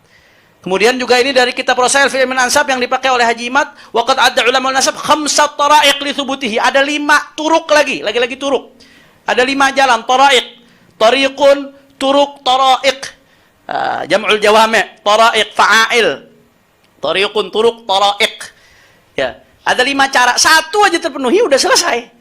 Kok jadi syarat mutlak? Dia ngutip ibarat itu untuk menguatkan pendapatnya. Syarat kitab zaman itu syarat mutlak. Ini dari mana ceritanya? Padahal ulamanya sendiri mengatakan satu terpenuhi udah selesai. Nah, jadi repot ini kalau ulama semuanya mau disalahkan, padahal membedakan antara turuk sama syurut aja agak kerepotan. Kalau syurut harus terpenuhi semua, syarat sah sholat ada sekian misalkan, harus terpenuhi semua. Satu nggak terpenuhi batal. Kalau turuk nggak seperti itu, satu terpenuhi selesai. Kemudian yang kedua, ya, Haji Imad penafsiran tentang abdal diambil dari halaman yang jauh sekali tadi itu. 190 berapa itu barusan? 193. Padahal turuk itsbatun nasab dibahas di 103. Ya. Padahal kalau beliau mau turun 5 baris saja. Turun 5 baris saja tuh. Ini kan dia ngambil yang pertama nih, Kutubun Nasabin al-Abdal. Cara penetapan nasab harus ada di kitab-kitabnya para ulama nasabin yang abdal dari generasi ke generasi. Yang terus menggantikan dari generasi ke generasi, perhatikan. Sehingga harus ada kitab sezaman. Padahal kalau mau turun 5 langkah aja atau 5 baris, 1, 2, 3, 4, 5. Ketemu. Nggak usah sampai 80 halaman, Kiai, kejauhan. 5 baris aja, Kiai. Wa mata urifa khattun nasabal muhaqqiq thiqah fa innahu yu'mal bihi. Kapan didapatkan khattun nasabah, tulisan nasabah yang muhaqqiq, yang betul-betul ahli tahqiq dalam nasab, thiqah yang betul-betul punya kredibilitas, maka fa innahu yu'malu bihi, dipakai. Walau satu nasabah mufrad. Nanti nasabah dibilang jamak lagi, Gus. Nasabah dibilang jamak. Itu siqat mubalaghah, kayak allamah, nasabah allamah. Satu al-muhaqqiq thiqah yu'mal bihi. Wa yakun mustadanan syari'an, itu jadi sandaran syariat. Wa alaihi al-amal fil qadim wal hadis, itu menjadi, dan ini diamalkan baik dulu atau sekarang oleh para ulama diamalkan. Bahkan di sini yang lebih menarik lagi, wa kadza al-amalu bil wijadat. Ini panjang lagi kalau kita mau bahas nih. Intinya beliau ngutip secara sepotong, hanya yang sesuai kebutuhan untuk membenarkan pemikiran itu doang yang dikutip. Sisanya beberapa baris kemudiannya nggak dikutip. Malah lompat ke halaman sekian padahal nggak sesuai dengan maksudnya. Kemudian lagi-lagi ngutipnya secara sepotong. Entah baca kitabnya nggak hatam, entah ada yang ngunjukin di halaman ini, Kiai. Mungkin seperti itu, jadi cuma di halaman itu doang dibacanya. Ini di kitab Durus fi Ilmin Nasab. Dia mengatakan syarat kitab zaman itu mutlak. Padahal ini Asy-Syaikh Khalil Ad-Dailami ini nulis satu bab. Judulnya Qawaid la tasluh fi Ilmin Nasab. Kaidah yang nggak bisa dipakai di ilmu nasab. Wah, ini soreh banget ini. Apa aja kaidahnya? Di antaranya satu. Nih. Muhawalatan naili min sihhatin tisabi ayati qabilatin ila asliha alladhi tantasibu ilaihi bihujjati jahli usuliha min qibalil katib ma huwa illa wasilatun min wasaili tajzi'ah wa tafriqah wa ijad manafid li dha'dha'atil kiyan al-arab alladhi yajma'u shaml al-ummah bi ahadi wasail al-quwa ala wa huwa silatun nasab walau sahha qabulu at-ta'ni fi asli kulli qabilatin i'timadan ala man yujhal asluha أو على من يجهل أصلها أو من كانت بينه وبينها عداوة لم تسلم قبيلة واحدة من الطعن. Ini kaidah ini dilompat ini, kaidah yang nggak boleh dipakai dalam ilmu nasab apa? Ya, membatalkan nasab atau nyerang nasab atau nyerang keabsahan sebuah nasab, sebuah kabilah dengan hujah apa? Jahli usuliha min qibalil khatib, karena dia nggak tahu Ini kakeknya yang ini disebutin di kitab mana? Nggak ada kitab yang menyebutkan. Ada jahal. Gara-gara ini nyerang nasab orang, ini termasuk kaidah yang nggak boleh dilakukan dalam ilmu nasab. Kenapa? Ini adalah cara untuk mecah belah umat. Tafriqah wa tajziyah. Untuk mecah belah umat. Karena kalau cara ini dipakai, lau soha qabulu ta'an fi asli qabilah, kalau bisa diterima itu ta'an, nyerang nasab terhadap asal-usul nasabnya, njitnya yang atas diserang langsung, karena nggak tahu sumbernya di mana, i'timadan ala man yajhal aslaha, karena nggak tahu, atau man kanat bainahu bainaha adawah, atau karena kita ada musuhan sama orang nggak suka, salah satu njitnya dita'an sehingga nasabnya runtuh semua. Apa kata beliau yang pengalaman neliti di bidang nasab? Lam taslam qabilatun wahidah min at-ta'an.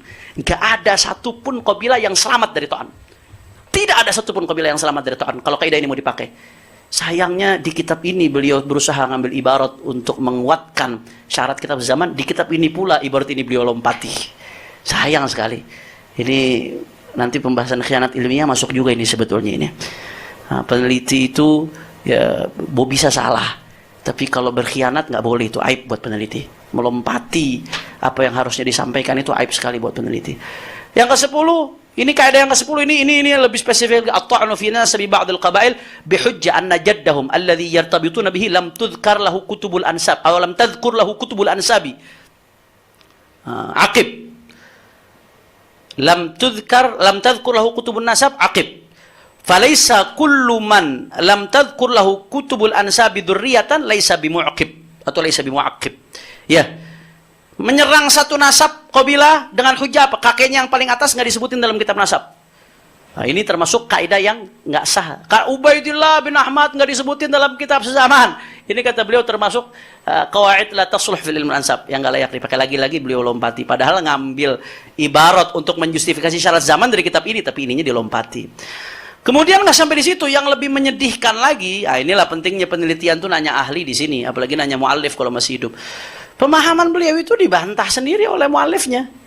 Khalil bin Ibrahim ini, Dailami, ini beliau satu mengakui nasab Ba'alawi, nggak meragukan sama sekali, sebagaimana Lora Khalil Ismail hafizahullah wa nafa'ana bihi fid darain, Allah yutawil umru fi afiyah. Komunikasi langsung tuh. Ternyata muallifnya mengakui nggak ada masalah.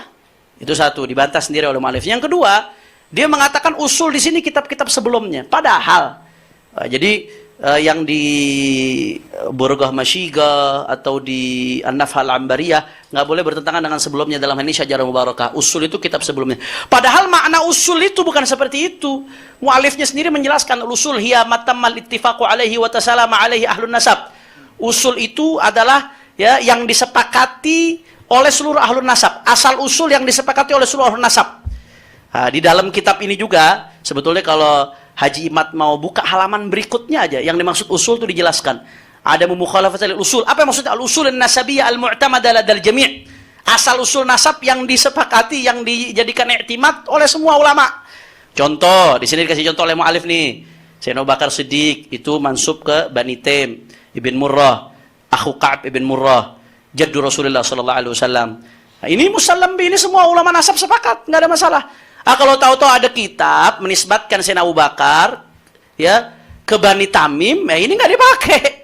Karena kenapa? Karena bertentangan dengan usul mu'tamadah. Kayak contoh, ini yang sering dipakai juga nih sama Haji Imad. Nanti akan Ustaz Muhaimin Bahiruddin akan menjelaskan. At-Tabariyah itu yang katanya syuhrah hadithah. Itu kenapa salah satu alasannya dianggap syuhrah hadithah? Karena begitu diurut, ada catatan di kemudian hari, beliau anak dari Abdul Wahid ya. Abdul Wahid bin Husain bin Ali bin Abi Thalib. Nah, sedangkan semua ulama minal usulil musallamah yang punya keturunan itu anak Sayyidina Husain bin Ali hanya Ali Zainal Abidin. Itu ijma, itu sepakat. Nggak ada keturunan Sayyidina Husain selain dari Ali Zainal Abidin. Tahu-tahu kok ini ada amudun nasab ngaku keturunan Sayyidina Husain dari anak namanya Abdul Wahid. Ini mukhalif lil usulil mu'tamadah namanya. Nah, ini baru yang mukhalif lil usul mu'tamadah, makanya dibatalin sama ulama. Dianggap syuhrah hadithah. Nah, kalau Ba'alawi yang mana? Anda nganggap Syajarah Mubarakah sebagai usul mu'tamadah. Syajarah Mubarakah, apa yang dituliskan itu sebagai usul mu'tamadah, al-muttafaq alaih. Kan nggak nyambung seperti itu, nggak masuk. Walaupun nanti kita akan bahas apakah ada referensi otoritatif yang menafikan nasab Ba'alawi atau apakah ada yang menafikan Ubaidillah sebagai Ahmad bin Isa. Jawaban kami nggak ada. Sama sekali tidak ada yang bisa menghadirkan ada referensi yang menafikan Ubaidillah sebagai Ahmad, anak Ahmad bin Isa. Nggak ada. Kalau nggak menyebutkan, iya, tapi nanti teorinya akan dijelaskan. Nah, tapi Haji Imad mengatakan, oh, ada syajarah mubarakah itu hasar, dilalah qat'iyah alal hasar.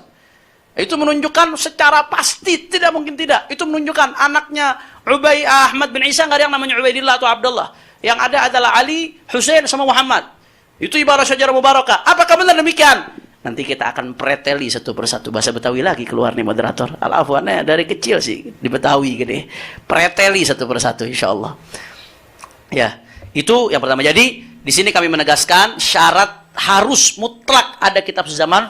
Kalau nggak ada kitab sezaman berarti nasabnya nggak sah. Itu syarat yang mengada-ngada. Nasab Ba'alawi sah karena sudah tertulis oleh nasabah. Bukan hanya nasabah, banyak sekali nasabah. Bahkan juga divalidasi oleh para ahli sejarah, divalidasi oleh lain-lainnya. Ini ada beberapa lagi yang sebetulnya sangat signifikan ini. Saya bahas secara singkat saja mungkin ya, supaya bisa pindah karena ini moderator, saya izin moderator. Iya, karena memang ini tadi ada sebenarnya masukan dari beberapa kawan ya, kok lama sekali katanya 20 menit. Saya menginformasikan kepada sahabat-sahabat ini karena kemudian satu arah, maka memang diberikan waktu oleh panitia untuk bisa lebih panjang. 20 Jadi, menit itu kalau diskusi. 20 menit, tapi memang Saudara Hanif itu sudah lebih dari 1 jam. Wah, nggak berasa ya. Maka sepertinya kita tunda dulu ya. Karena memang mau istirahat sepertinya begitu. Tapi yang bisa saya garis bawahi seperti ini, dan saya coba sedikit saya perdalam begitu ya, Saudara Hanif. Apakah kemudian tim peneliti Ba'alawi ini menyatakan bahwa memang tidak ada kitab sezaman yang berbicara soal ini Ubaidillah? Itu nanti akan dibahas. Baik, tapi akan membahas ketika bicara klaim bahwasanya terputus 550 tahun. Baik. Itu akan tapi yang jelas boleh tidak saya kemudian tanya, ada tidaknya? Jadi pengakuan bahwa ada tidak kitab sezaman yang berbicara soal itu? Akan dibahas nanti. Akan dibahas. Akan diuraikan. Ya. Tapi yang jelas yang ingin kami tegaskan, syarat kitab sezaman untuk mutlak keabsahan nasab itu tidak dibenarkan. Ini yang harus dipahami oleh sahabat-sahabat sekalian ya, bahwa memang pertama ada syarat syuhrah wal istifadhah yang ini dikuatkan oleh tadi tim peneliti dan banyak sekali tadi data-data yang dilakukan oleh disampaikan oleh saudara Hanif. Nanti syuhrah wal istifadhah ini akan terus dikuatkan. Selanjutnya begini, saudara Hanif, saya ingin bertanya dan mungkin menjadi sebuah penguat. Ya. Saudara Imaduddin Hasan mengatakan bahwa ketika ada yang inkar, maka itu tidak syuhrah. Ya. Nah itu nanti mungkin mudah-mudahan bisa diperkuat. Itu akan dibahas. Baik, ya, baik. Insyaallah. Terima kasih. Dan tadi saudara Hanif juga menyatakan bahwa ada perbedaan antara diksi turuk dan diksi syurut. Ya. Yang ini kemudian disamakan oleh Kiai Imaduddin Hasan. Betul. Baik, terima kasih. Dan sahabat-sahabat sekalian, kita break dulu karena sudah masuk waktu sholat zuhur. Assalamualaikum warahmatullahi wabarakatuh. Alhamdulillah wassalatu wassalamu ala Rasulillah wa ala alihi wasahbihi man wala. Sebelumnya saya minta maaf kepada pendengar sekalian ya, karena ini formatnya bukan diskusi dua arah, maka berubah jadi format seminar ini. Karena yang kita tunggu-tunggu nggak datang. Sehingga saya minta maaf kalau saya ngambil waktu agak panjang, karena seperti yang tadi kami gambarkan, analogikan, ini saya membangun pondasi, nanti akan ada bangunan-bangunan oleh kawan-kawan yang dibangun di atas pondasi tersebut, sehingga mohon dimaklumi sedikit kalau ini agak panjang. Dan kelihatannya karena seruannya 3 hari 3 malam, nah, jadi kami persiapannya 5 hari 5 malam ini bahannya. Jadi mohon maaf kalau agak panjang seperti itu. Jadi tadi kita kembali penyimpangan pertama, kita udah sepakat. Ya, ternyata ulama itu, ratusan ulama itu yang dulu sudah benar, mereka tuh nggak meleset, sudah betul. Tapi kenapa kok Imad bisa begitu yakin hanya dia yang benar, semua ulama salah? Sehingga dari sini kita bisa kesimpulkan sudah jelas-jelas dia yang menyimpang. Salah satu tadi itu diantaranya dia mengabaikan dan menabrak tatanan ilmu nasab. Saya tadi udah tegaskan masalah syarat sezaman yang itu merupakan syarat mutlak kata Imad dan kawan-kawan, itu adalah syarat yang dibuat-buat. Kalau ada kitab sezaman, ya boleh-boleh saja, bagus-bagus saja. Tapi itu bukan syarat mutlak yang kemudian karena nggak ada kitab tersebut lalu dianggap nasab tidak tersambung. Tadi kita sudah uraikan panjang lebar, saya kira yang masalah itu sudah tuntas. Kemudian di antara kaidah nasab berikutnya yang diabaikan, saudara Imad ini selalu mengatakan nasab habaib Ba'alawi mardudun batil, tertolak, batal. Oh, bahkan mustahil, mustahil tersambung. Nah, ini nih lagi-lagi hal ini timbul karena mengabaikan klasifikasi nasab menurut ulama nasab. Ini penyimpangan terkait ilmu nasab juga. Kalau orang paham ilmu nasab ini basic sekali, hampir di semua kitab teori nasab ini yang dijadikan rujukan oleh Imam disebutkan, ya. Nasab itu ya setidak-tidaknya ada beberapa klasifikasi, ada beberapa perincian, saya ambil secara global. Setidak-tidaknya ada 4 bagian. Ada yang namanya nasab sahih atau nasab thabit. Nasab sahih ini adalah nasab alladzi ta'akkada thubutuhu bisilsilatin sahihah. Nasab yang telah dipastikan kebenarannya melalui rantai yang sah, ya, mujma'un ala sihhatiha min qibalin nasabin al-muhaqqiqin, yang disepakati keabsahannya oleh para nasabah yang muhakkik. Di sini maksudnya disepakati setiap nasabah yang membahas nasab tersebut menganggap sah. Kalau yang nggak bahas ya layun sabuli sakitin qaulun. Kalau yang nggak bahas ya berarti dia nggak ada pendapat. Ini kita bicara setiap ulama nasab yang ngebahas nasab tersebut menganggap itu sah. Nah, itu nasab yang seperti ini dianggap sebagai nasab sahih atau disebut juga sahihun thabit. Nah, itu yang pertama. Dan para ulama dengan kesaksian mereka mengatakan nasab balawi termasuk kategori ini karena semua nasabah yang bahas nasab balawi menganggap ini nasab sah. Nggak ada satupun nasabah yang bahas nasab balawi kemudian menganggap nasabnya tidak sah. Sehingga dia masuk kategori yang pertama. Kemudian yang kedua ada nasab masyhur. Saya kasih ringkasnya, singkatnya. Nasab masyhur ini adalah nasab yang terkenal, syuhra wal istifadhah di kalangan banyak orang. Ya, apalagi di kalangan kabilah itu sendiri. Hanya saja sekelompok orang yang sudah masyhur ini nggak tahu cara ketersambungannya bagaimana. Misalkan contoh, ada sekelompok orang yang memang sudah dikenal secara turun-temurun sebagai Al-Husaini misalkan. Tapi ini nggak ada yang ingkar, mereka ini keluarga Al-Husaini. Tapi amudun nasabnya, silsilah nasabnya itu sulit untuk ditemukan data ketersambungannya di tengah kepopulerannya. Atau contoh, ada satu keluarga terkenal turun-temurun sebagai Ali Idrus. Tapi nggak ada amudun nasab yang bisa diverifikasi yang dipastikan itu Ali Idrus. Untuk Ali Idrusnya itu ke Sayyidina Abdullah Ali Idrus nyambungnya dari mana? Fulan bin Fulan bin Fulan bin Fulan. Nah, itu nggak lengkap.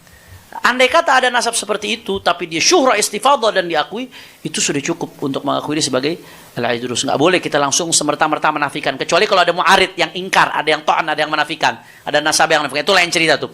Itu disebut nasab masyhur. Jangankan nggak disebutin sumbernya. Jangankan salah satu nggak disebutkan. Ini nggak ketemu jalurnya. Tapi karena syuhra istifadhah masih diakui tetap. Nah, begitu juga yang ketiga. Tingkatan yang ketiga ini nasab yang makbul. Nasab makbul yang seperti apa? Makbul itu alladzi athbatahu qaumun min nafsil qabilah alladzina hum ashabus syan wa nafahu qaumun min nafsi tilkal qabilah fal itsbat wan nafi fihi mutasawiyan. Maaf saya interupsi Habibna. Kalau kemudian ibarah-ibarah Arabnya tidak perlu disebutkan biar langsung penjelasan saja. Kan data materialnya sudah ditampilkan di Terima kasih. Nasab yang makbul ini nasab yang diitsbat oleh sekelompok orang dari suku tersebut yang mengerti tentunya. Kalau yang nggak mengerti nggak dianggap. Kemudian dinafikan oleh sekelompok lain. Jadi ada tarik, ada yang mengitsbat, ada yang menafi. Itu masih disebut makbul, masih bisa diterima. Ada ikhtilaf antar nasabah, itu nggak langsung semerta-merta mardud. Ini kalau kita mau pakai logika imam, terlepas dari logika tersebut salah. Andai lau salamna syajarah mubarakah itu yang dianggap mu'arid itu nafi. Satu, itu nafinya bukan dari nafsul qabilah. Yang kedua, andai pun mau dianggap mu'arid, andai dia mau anggap seandai, itu iftirat, jangan dipotong. Ini iftirat. Andai kata ada satu nasab mukhtalafun fi, itu masih disebut makbul. Nggak boleh langsung semerta-merta disebut mardud. Apalagi kalau nggak ada yang ingkar seperti nasab balawi. Makanya disebut sahih oleh para ulama. Nah, jadi yang mardud itu seperti apa? Nah, di sini disebutkan mardud itu kalau ada orang ya ngaku ke satu kabilah dibuat-buat, kemudian kabilah tersebut menafikan. Ada orang ngaku kepada sebagai Al-Attas misalkan. Habib Ahmad bin Muhammad Al-Attas yang ngerti nasab Al-Attas bilang, ente nggak mungkin Al-Attas nih, secara hitung-hitungan nggak mungkin, secara begini-begini. Al-Attasnya sendiri nolak, ente itu bukan Al-Attas, kok bisa ente jadi Al-Attas? Itu namanya mardud. Ada orang aku misalkan keturunan Sultan Hasanuddin. Aku teriak Sultan Hasanuddin. Keturunan Sultan Hasanuddin sendiri nggak ngakui, nolak. Itu baru nasab mardud, Gus Wafi. Mardud itu yang namanya mardud dalam definisi ilmu nasab. Nah, jadi kalau dia paham klasifikasi ini, wah nggak langsung ujuk-ujuk main mardudun, batilun, qot'iyun, bla bla bla bla. Padahal ini dasar sekali dalam ilmu nasab. Ini salah satu hal fatal yang diabaikan oleh umat. Jadi terlepas dari nasab Ba'alawi itu sahih, diakui oleh para ulama, masuk tingkatan yang sahih. Tapi andai kata pun dia ngikuti klasifikasi ini, kalau dia mau ngotot terhadap pendapatnya bahwasanya syajarah mubarakah itu mengandung nafi, itu tetap nggak sampai pada kategori mardud, nggak sampai pada kategori batil. Tapi pada faktanya para ulama mengatakan nasab Ba'alawi sahih, karena semua nasabah yang nyinggung Ba'alawi semuanya menyatakan sahih. Nah, itu yang penting. Andai kata dia faham saja ini, udah selesai. Nggak akan sepanjang ini urusannya. Apalagi sampai hakul yakin. Nah, kemudian berikutnya, beliau ini kalau kita lihat di buku pertama, keduanya itu, khususnya buku pertama itu hanya fokus ke kitab-kitab nasab. Padahal penelitian nasab itu nggak hanya di kitab-kitab nasab. Kitab-kitab sejarah juga penting sebagai bagian dari penelitian nasab. Ya, itsbat pakai kitab nasab. Tapi penelitian sejarah itu menjadi salah satu instrumen penting di dalam melacak nama-nama yang ada dalam sebuah nasab, di dalam melacak syuhran, istifadah dan lain sebagainya. Sayangnya di buku penelitian yang pertama yang membuat geger di awal itu, saya lihat bahkan nggak menyinggung referensi sejarah sama sekali di situ. Ini seolah-olah meremehkan urgensi kitab-kitab di luar nasab, padahal ya Al-Imam Al-Kamlani dalam kitabnya Al-Budur Al-Madiyah fi Tarajim Al-Hanafiyah itu mengatakan laulat tarikh lajuhilatil ansab wa nusiyatil ahsab. Kalau bukan karena sejarah, orang nggak tahu nasab. Nasab itu bahkan bagian daripada ilmu sejarah. Mengabaikan kitab-kitab sejarah dalam penelitian nasab itu sesuatu yang sangat-sangat fatal, apalagi langsung mengambil kesimpulan dini dan langsung digembar-gemborkan. Begitu juga ya di Al-Janadi sendiri yang sering dikutip oleh saudara Imad, di sini disebutkan laulahu lajuhilatil ansab wa darasatil ahsab walam tufarraq bainal jahalah wa dzawil albab. Ya, kalau nggak ada ilmu tarikh, orang nggak tahu nasab dan ahsab itu akan hilang begitu saja semuanya, nggak bisa dibedakan mana yang ahli ilmu, mana yang punya akal. Jadi mengabaikan urgensi kitab-kitab di luar nasab, baik kitab sejarah kah atau kitab-kitab lain yang mengandung informasi sehingga mengambil kesimpulan dini, ini saya kira sangat-sangat fatal.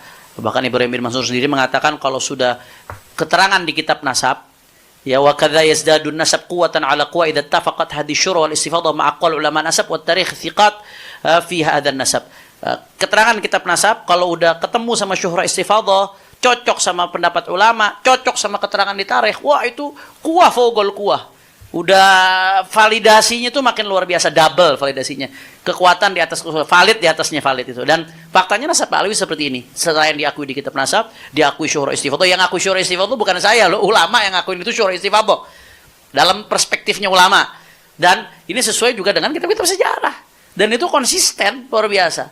Jadi ini harusnya kuatan ba'da kuwatin. Itu salah satu hal yang berkaitan dengan ilmu nasab yang diabaikan, yang ditabrak. Ini juga nggak kalah penting nih, hal yang berkaitan dengan kaidah ilmu nasab yang diabaikan. Semua catatan yang bersumber dari Ba'alawi diabaikan, catatan internal keluarga. Pokoknya harus eksternal, pokoknya. Kalau sudah internal, nggak bisa diterima. Mungkin dianggap konflik kepentingan, mungkin seperti itu. Padahal di dalam ilmu nasab catatan internal itu penting. Saya, ya Allah, coba apalagi nama-nama yang bukan tokoh. Sulit sekali ditemukan di catatan eksternal. Anggap nih, kalau hanya catatan eksternal yang diterima dalam memverifikasi nasab, wah hampir semua nasab di dunia ini akan runtuh. Karena nggak semua nasab itu di setiap tobako tingkatan itu ada tokoh. Biasanya yang dicatat di eksternal itu rata-rata tokoh. Itu pun nggak semua tokoh dicatat. Karena tokoh ada tokoh lokal, ada tokoh yang internasional. Apalagi di zaman itu keterbatasan informasi. Menolak catatan internal ini fatal sekali, Dan saya rasa yang bergelut di penelitian bidang nasab siapapun, pencatatan nasab dan lain sebagainya, ini paham betapa fatalnya menolak catatan internal dari keluarga yang diteliti itu, fatal sekali. Nah, ini di kitab teorinya nih, di dalam Al-Kafi Al-Muntakhab ya, atau Kafi Al-Muntakhib, ma yufidu afdaliyat al-ilm bin nasab al-ilm bin nasab. Kullama kana al-muthbit aw an-nafi min al-alimin bi ahwal an-nasab al-mud'a ilaih ka'an atau al-mudda'a ilaih ka'an yakuna min ahli nasab kanat lahu afdaliyah. Catatan kalau dari ahlun nasab, pemilik nasab itu sendiri, itu lebih afdol. Karena ahlu Makkah adra bi sya'abiha, orang Makkah lebih tahu ganggang yang ada di Makkah. Dan ini saya kasih contoh praktek dari ulama. Ada seorang nasabah namanya Abu Abdullah Muhammad Al-Talib Al-Maradisi Al-Fasi. Punya kitab namanya Al-Ishraf ala ba'dhi man bi Fas min masyahir al-ashraf. mereka ketika itu ngutip nama seorang tokoh Ba'alawi, itu Sayyidina Abdullah bin Abi Bakar Al-Idrus Al-Akbar. Dikutip nasabnya, kemudian ketika dikutip, beliau ngutip dari kitab Lamha Al-Bahja Al-Aliyah. Begitu juga kitab Rihlahnya Al-Ayyashi. Dan juga diambil dari berbagai kitab lainnya dari eksternal Ba'alawi. Kemudian dilihat data ini bertentangan dengan kitab internal Ba'alawi. Yaitu dengan kitab Ghayatul Qasdi wal Murad. Nah, di situ diluruskan nasuhu ba'da Abdurrahman As-Segaf Muhammad Maula Dawileh bin Ali. Kalau yang tadi sebelumnya itu ba'da Abdurrahman As-Segaf Muhammad bin Ali bin Muhammad bin Alawi. Muhammad bin Ali Maula Dawileh bin Alawi ibn Muhammad bin Alawi. Ini diluruskan di sini dia. Kalau di kitab internal Ba'alawi ya bin Muhammad bin Ali bin Alawi bin Muhammad bin Ali diluruskan. Nah, ini kata dia ini beda dengan data internal Ba'alawi yang saya kutip dari kitab luar Ba'alawi. Maka kalau beda dengan data internal Ba'alawi, kata-kata nasabah ini nih, Muhammad Al-Talib Al-Maradisi, wa hadzal ladzi yajibu al-masiru ilaih li anna ahla Makkah adra bi sya'biha. Yang dari internal Ba'alawi itu yang lebih akurat. Kata ulama ini. Kenapa? Karena penduduk Makkah lebih tahu gang-gangnya Makkah. Dia lebih tahu keluarganya sendiri sehingga lebih akurat catatannya. Nah, kalau saudara Imat kan sebaliknya enggak. Pokoknya kalau asal dari Ba'alawi mardut lah, mardut pokoknya mardut. Nggak bisa diterima langsung. Nah, ini fatal sekali dalam ilmu nasab. Saya kira kawan-kawannya saudara Imaduddin yang berkecimpung di bidang pencatatan nasab pun kalau diterapkan ini catatan internal keluarga nggak bisa diterima, mereka juga akan marah sekali, fatal. Semua sih kira keluarga manapun kalau catatan internal diterima ditolak kacau balau, semua keluarga manapun. Nah, kemudian spirit ilmu nasab dirubah. Spirit ilmu nasab itu apa? Sesuai sabda Rasulullah, ta'allamu min ansabikum ma tasiluna bihi arhamakum. Pelajarilah dari nasab-nasab kalian apa-apa yang bisa membuat kalian menyambung silaturahmi, biar tahu mana sepupu, mana 2 pupu, mana 3 pupu, mana 5 pupu. Itu spirit ilmu nasab. Nah, makanya spiritnya orang para nasabah itu spiritnya nyatet nasab, bukan batalkan nasab. Kalau kita lihat nasabah-nasabah tuh mulainya belajarnya dari nyatet nasab puluhan tahun, dia nyatet nasab tuh puluhan tahun, dia neliti tuh. Yang namanya ta'an membatalkan itu dalam kasus-kasus yang sempit sekali. Makanya dalam kitab Ibnul Al-Mughni Ibnu Qudamah disebutkan fa inna nasab yuhtatu li itsbatihi wa yathbut bi adna dalil wa yalzam min dzalika at-tashdidu fi nafihi wa annahu la yantafi illa bi aqwal adillah. Yang namanya nasab tuh asal ada dalil syar'i aja, walaupun sedikit dalilnya, tapi syar'i diakui secara syariat dalil tersebut, itu sabit nasab itu, nggak boleh diingkarin. Walaupun nanti ada level-levelnya, ada yang sahih, ada yang masyhur, ada yang makbul, itu nanti kembali ke pembagian levelnya, tapi nggak boleh diingkarin. Yathbut bi adna dalil, asal ada dalil syar'i walaupun minim, diterima. Tapi yang namanya tasydid sebaliknya, la yantafi illa bi aqwal adillah, nggak bisa dinafikan kecuali dengan dalil terkuat yang terang benderang, nggak ada kesamaran sama sekali, nggak ada syubhat sama sekali. Prakteknya saudara Imaduddin nggak, pokoknya asal ada dalil selemah apapun bisa pakai buat nyerang Ba'alawi, dipakai pokoknya. Kayak anak kecil lagi tawuran, mohon maaf saya analogikan, apa aja yang ada di situ, ada batu kecil, pokoknya batu dipakai buat ngelempar. Nah, ini bertentangan dengan spirit ilmu nasab. Nah, kemudian berikutnya, apalagi ada hadis larangan tentang ta'an. Rasulullah SAW mengatakan arba'atun min umuril jahiliyah. Salah satunya at-ta'nu fil ansab. Ithnani fil nasi huma bihim kufrun. Hadis sahih. Kata Rasulullah salah satunya at-ta'nu fil ansab. Ay binahwi qadhin fi nasabin thabata fi zahir syara'. Nasab yang zahir syara' sudah dianggap sabit. Secara zahir syara' sudah dianggap nasab itu sah. Kemudian dita'an, itu termasuk yang diancam oleh Rasulullah, ay min khisalil kufar, termasuk perbuatan kafir dan termasuk perbuatan jahiliyah. Na'udzubillah min dzalik. Sekali lagi ini bukan ngancam-ngancam, ini mengingatkan perkataan Rasulullah. Karena Rasulullah basyiran wa nadhira. Nanti ada yang bilang Habib Hanif mentang-mentang nasab yang dibatalin kok ngancam-ngancam. Itu ke penyimpangan yang pertama yang berkaitan dengan ilmu nasab. Termasuk nanti masalah syuhra istifadhah akan dijabarkan oleh Al-Ustaz Muhaimin Bahiruddin nanti insyaallah. Nah, kemudian ada penyimpangan yang kedua, yaitu menentang, mengabaikan dan merendahkan pengakuan para ulama mu'tabarin tentang nasab Ba'alawi. Ini singkat saja saya bahas. Nasab Ba'alawi itu bukan nawazil. Kalau kita belajar di Fakultas Syariah saya dulu, S1 di Al-Ahqaf University, juga moderator kita dulu di Azhar, jurusan apa Ustaz?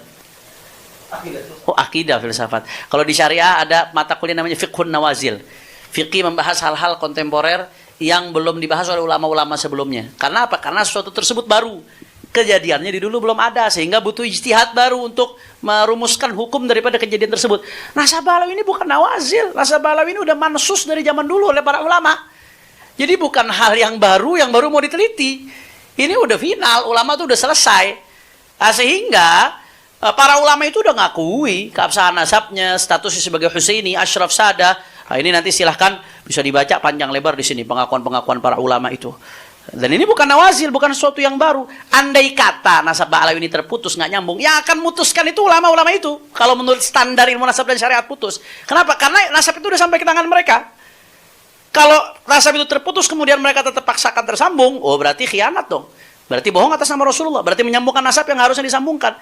Jadi ini bukan nawazil, ini udah selesai dibahas oleh ulama. Justru sebaliknya yang toknu ini yang baru muncul kemarin-kemarin beberapa orang. Dan kalau kita mau lihat nama-nama ulama yang ngaku nasab Ba'alawi, ya silahkan nanti dilihat di buku ini ya, keabsahan nasab Ba'alawi dan membongkar penyimpangan pembatalnya yang disusun oleh tim pengawal persatuan umat. Itu banyak sekali. Seenggak-enggaknya kami di sini nih, kami santri-santri ini yang kami, apalagi saya khususnya Thailibul Ilm yang bukan orang alim hanya santri, seenggak-enggaknya saya dapat 140 referensi dari non Ba'alawi. Yang dari Oman tuh hampir 180 lebih ngakui keabsahan nasab Ba'alawi, status mereka sebagai Husaini atau Ashraf atau Sadah. Itu 180 lebih. Kita di sini 140-an. Nah, itu banyak sekali. Saya nggak perlu bacakan satu persatu. Ya, silahkan dilihat di layar itu. Ada nanti rincinya bisa dilihat di dalam buku tersebut. Ya, nah, ini ulama-ulama besar. Ada Ibnu Hajar, ada Syarji Az-Zabidi, pengarang Tajridus Sharih. Ada Tuhfatuz Zaman. Tuhfatuz Zaman ini kitab yang dijadikan rujukan oleh Ibnu Hajar Al-Asqalani sebagaimana keterangan muridnya As-Sakhawi. Kemudian juga ada Dhamin bin Syadqum, ada Ibn Imad Al-Hambali, kemudian Al-Ayyashi, kemudian juga di sini ada Amir As-San'ani, ada As-Sakhawi, ada Asy-Syarqawi, ada Bakri Syata, Hasyiyah Fathul Mu'in, Bakri Syata. Kemudian juga masih banyak sekali kalau kita sebutkan satu persatu nggak akan cukup waktunya. Dan menariknya, ini fakta menarik, fakta yang menarik. Pengakuan nasab Ba'alawi bukan hanya dari ulama-ulama dari kalangan Syafi'iyah, Hanafiyah, Malikiyah, Hanabilah, masing-masing dari ulama kalangan tersebut ada keterangannya. Ya, bukan hanya dari itu, tapi termasuk dari luar Ahlus Sunnah wal Jamaah, dari ulama Zaidiyahnya ada, dari ulama Ja'fariyahnya pun ada, bahkan dari kalangan Salafiyahnya pun ada. Salafiyah mu'asirah yang saya maksud di sini ya. Jadi ini nasab Ba'alawi keabsahannya ini di kalangan ulama minal qawasimil mushtarakah, termasuk sesuatu yang diakui oleh semua kalangan ulama ya. Makanya saya lucu begitu ada satu tokoh ya, seniman tahu-tahu ngomong ini dunia internasional sudah nggak mengakui lagi. Dunia internasional yang mana yang dimaksud ini saya nggak ngerti. Tadi Gus Rumel bilang waktu ke toko-toko, ke pakar-pakar, mereka ketawa dengar ada pembatalan itu. Ini dunia internasional yang mana? Ini justru ulama dari berbagai mazhab, bahkan pengakuan dari negara. Pengakuan dari negara Yaman Utara saat itu, Daulah Al-Mutawakkiliyah Al-Yamaniyah, ada tertulis Qoror. Daulah Kuwaitiyah, Daulah Kathiriyah, ada. Semua data-datanya kami muat di sini. Kemudian dari Naqabat Al-Ashraf juga ada. Itu yang belakangan-belakangan. Jadi saya kadang bingung. Pusing saya. Minum obat berkali-kali nggak hilang-hilang itu pusing. Itu dunia internasional yang mana yang nggak ngakui? Apakah sesempit itu dunia internasional yang dimaksud? Wallahu a'lam. Jadi kata Gus Sofi selatannya condet mungkin itu maksudnya. Nah, ya. Jadi ini pengakuan ulama sudah begitu banyak. Ya. Coba kita lihat ini versus ulama yang mengakui versus yang menolak. Yang mengakui nih ya, seenggak-enggaknya ala sabilil hasar, sebagian kami sebut ini di sini aja udah 140. Ini yang mengakui nih. Ini yang tertulis, belum yang nggak tertulis. Yang nggak tertulis nggak kehitung. Yang nggak tertulis yang nggak kehitung. Saking banyaknya pengakuan itu. Saya kira murid-murid para kiai, murid para ulama tahulah yang non Ba'alawi. Nah, ini yang ngakui nih. Kemudian yang nggak ngakui, yang nggak ngakui, selamat datang di dunia kebenaran.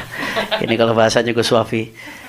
Murad Sukri tahun 95 ditambah Audah Uqaili tahun 2009 sama dengan Imaduddin bin Sarman tahun 2023. Oh, saya sampai nulis tuh Imaduddin, mohon maaf Kiai Imad, salah penulisan. Ada Sakot minan Nusakh ya, salah penulisan. Nah, ini yang nggak mengakui ini pembatal, mohon maaf, bukan pembatal nasab Ba'alawi. Nah, yang mau saya garis bawahi ya, pengakuan dari para ulama itu fakta yang tidak bisa terbantahkan. Segiat apapun Imat nulis, berceramah, mempropagandakan, dibantu dengan Haji Roma Irama, dibantu dengan teman-temannya, tidak bisa merubah fakta pengakuan dari ulama itu. Al-bahats la yaruddul manqul. Jadi itu fakta. Pengakuan dari para ulama yang segitu banyak itu fakta yang nggak bisa dinafikan. Segiat apapun Haji Imat berbicara, menulis, itu tidak bisa merubah fakta yang sudah terjadi. Nggak bisa. Dan yang Imat sampaikan itu nggak lebih hanya menunjukkan pribadinya dia, pendapat pribadinya. Makanya menariknya di sini, kalau sebetulnya beliau gentle, seperti yang beliau pernah katakan, walaupun sedunia ulama mengakui saya akan tetap menolak, itu udah bagus tuh sebetulnya. Itu sikap gentle namanya. Biar masyarakat menimbang sendiri mau ikut dia apa mau ikut ulama sedunia. Nah, itu harusnya seperti itu. Tapi belakangan enggak, dia berusaha mencari celah dengan asumsi untuk mengurangi lawannya, para ulama-ulama itu. Asumsinya apa yang pertama? Dia mengatakan itu biasanya ngakuin Ba'alawi itu ada hubungan persahabatan, perguruan, ya, kerabat. Kalau kiai-kiai dibilang karena periparan, ada mantunya yang Ba'alawi. Seperti Syekh Murtadha Az-Zabidi, itu katanya ngakuin Ba'alawi karena gurunya Ali Idrus. Syekh Ali Jum'ah tuh ngakuin Ba'alawi sebagai sadang. Syekh Ali Jum'ah sampai berani ngomong ijma, itu karena sahabatnya Habib Umar bin Hafid. Itu asumsi yang disampaikan, itu fakta. Asumsi ini fakta dari dia maksudnya. Asumsi untuk membantah fakta tadi. Kemudian asumsi yang kedua, ya silahkan itu saya sebutkan sumbernya. Imat mengatakan ulama yang mensahihkan nasab Ba'alawi itu dilatar belakangi faktor husnudzon. Karena interaksi dengan Ba'alawi baik-baik, soleh-soleh yang dulu-dulu. Ya, seperti Imam Nabhani. Nabhani itu mengatakan ajma'atul ummatul islamiyah bi anna sada Ba'alawi min asahi ahlul baiti nasaban. Itu faktor husnudzon karena interaksi. Nah, ini asumsi. Asumsi yang nggak akan bisa merubah fakta tadi. Jawaban atas asumsi tersebut apa? Satu, itu asumsi nggak bisa merubah fakta. Yang kedua, sadar atau nggak sadar, dia sedang nuduh ulama itu berani ngesahkan nasab yang nggak sah hanya karena pertemanan. Hanya karena ngelihat akhlak. Seolah-olah ulama itu udah tahu ini nasab nggak sah, cuman tetap disahkan karena nggak enak temen, karena nggak enak ini guru, karena nggak enak. Seolah-olah ulama itu nabrak hadis yang melarang bohong atas nama Rasulullah. Ulama-ulama itu nabrak hadis yang melarang menisbatkan seorang bukan kepada bapaknya. Jadi di samping asumsi itu nggak terbukti, apa yang Imat utarakan juga mengandung fitnah keji yang luar biasa. Itu yang saya perlu tegaskan di sini. Jadi itu fakta yang nggak terbantahkan. Harusnya kalau dia gentle, ya udah bilang ini pendapat saya nabrak semua ulama, selesai, nggak usah pakai takwil. 140 kitab Anda mau takwilkan semuanya, habis umur buat takwil itu. Kemudian asumsi berikutnya, asumsi Imat. Imat mengatakan bahwa ulama yang mensahihkan nasab Ba'alawi hanya menukil. Nah, ini yang penting nih. Dari orang yang sebelumnya seperti yang dilakukan oleh Imam Ibnu Hajar Al-Haytami. Itu silahkan lihat di websitenya. Saya mau jawab di sini. Yang pertama, yang namanya ilmu nasab itu ya riwayat, nukil. Ilmu nasab itu bukan ijtihad akli. Yang namanya ilmu nasab memang riwayat, nukil dari sebelum-sebelumnya. Hanya saja ulama yang menukil itu ketika melihat ini sesuai dengan standar syariat ilmu nasab, dia yang punya ilmu akan menimbang nukilan tersebut. Bukan seperti orang yang menukil katanya Syekh Syarafuddin itu mufti Yaman membatalkan nasab Ba'alawi, ternyata terbukti kena prank dari link Facebook palsu. Ulama-ulama ini kan bisa menimbang nukilan yang benar apa enggak. Dan ada kaidah dalam ilmu penulisan. Wa min qawaidihim idza naqalu 'anil ghair wa lam yata'aqqabu fa huwa taqrirun wa 'alamatun 'ala i'timad. Termasuk kaidahnya ulama-ulama itu secara umum. Ini kaidah penulisan secara umum saya kira. Nah, ini kalau S1 lulus saya kira tahu kaidah ini harusnya. Wa min qawaidihim idza naqalu 'anil ghair wa lam yata'aqqabu fa huwa taqrirun wa 'alamatun 'ala i'timad. Ulama itu kalau nukil dari orang lain, terus nukilannya nggak dikomentari apalagi dikritik. Itu nukilan yang dikutip tanpa dikomentari atau dikritik berarti menunjukkan dia setuju. Selesai. Apalagi komentarnya positif menguatkan, lebih dahsyat lagi. Ya, dia udah menimbang dengan standar keilmuannya, itu udah sah, udah masuk, udah selesai. Itu ya. Nah, kemudian terkait Imam Ibnu Hajar, ini saya ambil dari websitenya Saudara Imat. Saya kesian kadang-kadang memang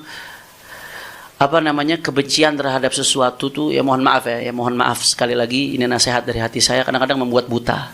Ketika bicara soal Ibnu Hajar, dia nulis satu tulisan tentang Ibnu Hajar itu tidak mengisbat nasab Ba'alawi.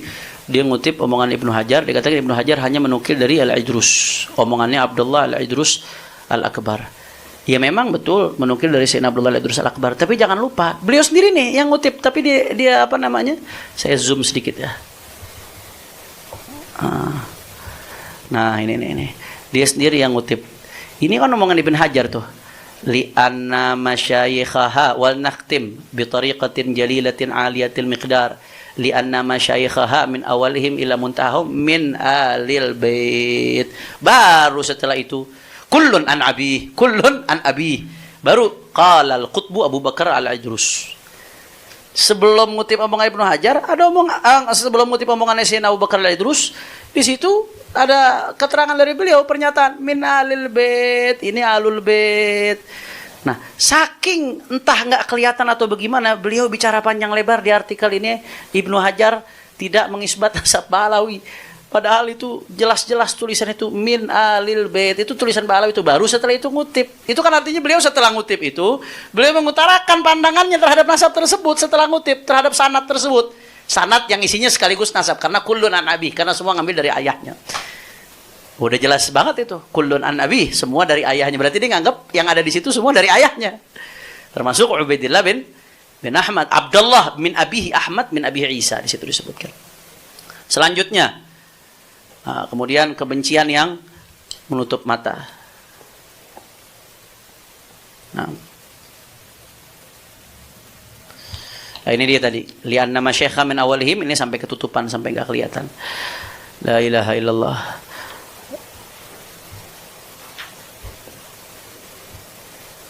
Kok nggak bisa ini.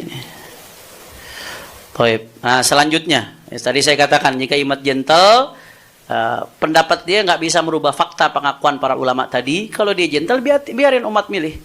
Mau ngikut saudara imat, apa mau ikut ulama-ulama tadi? Ya silahkan. Walaupun nanti Gus Wafi akan bahas oleh kullu khilafin ja'a mu'tabara illa khilafun aw haddun minan nadhari. Nanti Gus Wafi akan membahas. Kalau dia gentle harusnya seperti itu. Kemudian ya, dia selalu mengatakan itu walau afdal muftuun radhiyallahu anhu. Kemarin terakhir ketua PBNU pun ngutip ini di muktamarnya Lazisnu. Walau afdal muftun, saya tetap husnudzon Habib Ali Al-Bahar, dzurriyyah Rasulullah sallallahu alaihi wasallam.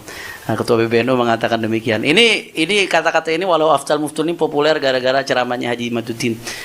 Walau sedunia mengaku saya akan nolak ini, enggak ilmiah ini. Kalau ilmiah itu kata ulama, idza su'ilna an madhhabina wa madhhab mukhalifina qulna wujuban. Madhhabuna shawab yahtamilul khata' wa madhhabu mukhalifina khata'un yahtamilus shawab. Ulama-ulama dulu tuh sebagaimana diceritakan dalam Ad-Durrul Mukhtar Hasyiah Ibnul Abidin, ya. Itu dan Hasyiah Ibnul Abidin, Durrul Mukhtar dan Hasyiah Ibnul Abidin.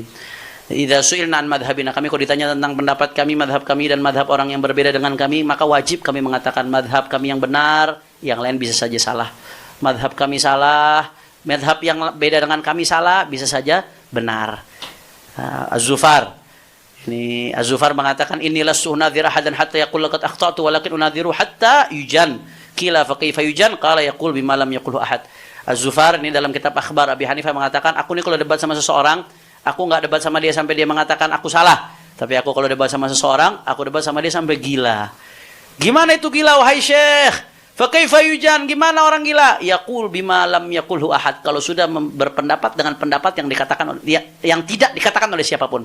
Punya pendapat yang nabrak semua ulama, itu bukan keren, itu gila. Itu kata Az-Zufar. Itu kata Az-Zufar. Kemudian terakhir, sekarang ada yang teriak-teriak, bagaimana kalau nasab Ba'alawi dibahsul masailkan oleh NU? Thayyib, bahsul masail NU itu ada aturan mainnya di dalam Kombes Nahdlatul Ulama dan Munas Alim Ulama yang diselenggarakan pada Januari 92 di Bandar Lampung. Itu memutuskan bagaimana prosedur memberikan jawaban terhadap permasalahan atau kasus yang itu disusun. Ada beberapa langkah, step. Hadza bitartib. Pertama, dalam kasus ketika jawaban bisa dicakupi oleh teks kitab nas dan di sana terdapat hanya satu qaul atau wajah, maka dipakailah qaul atau wajah sebagaimana yang termaktub dalam teks tersebut.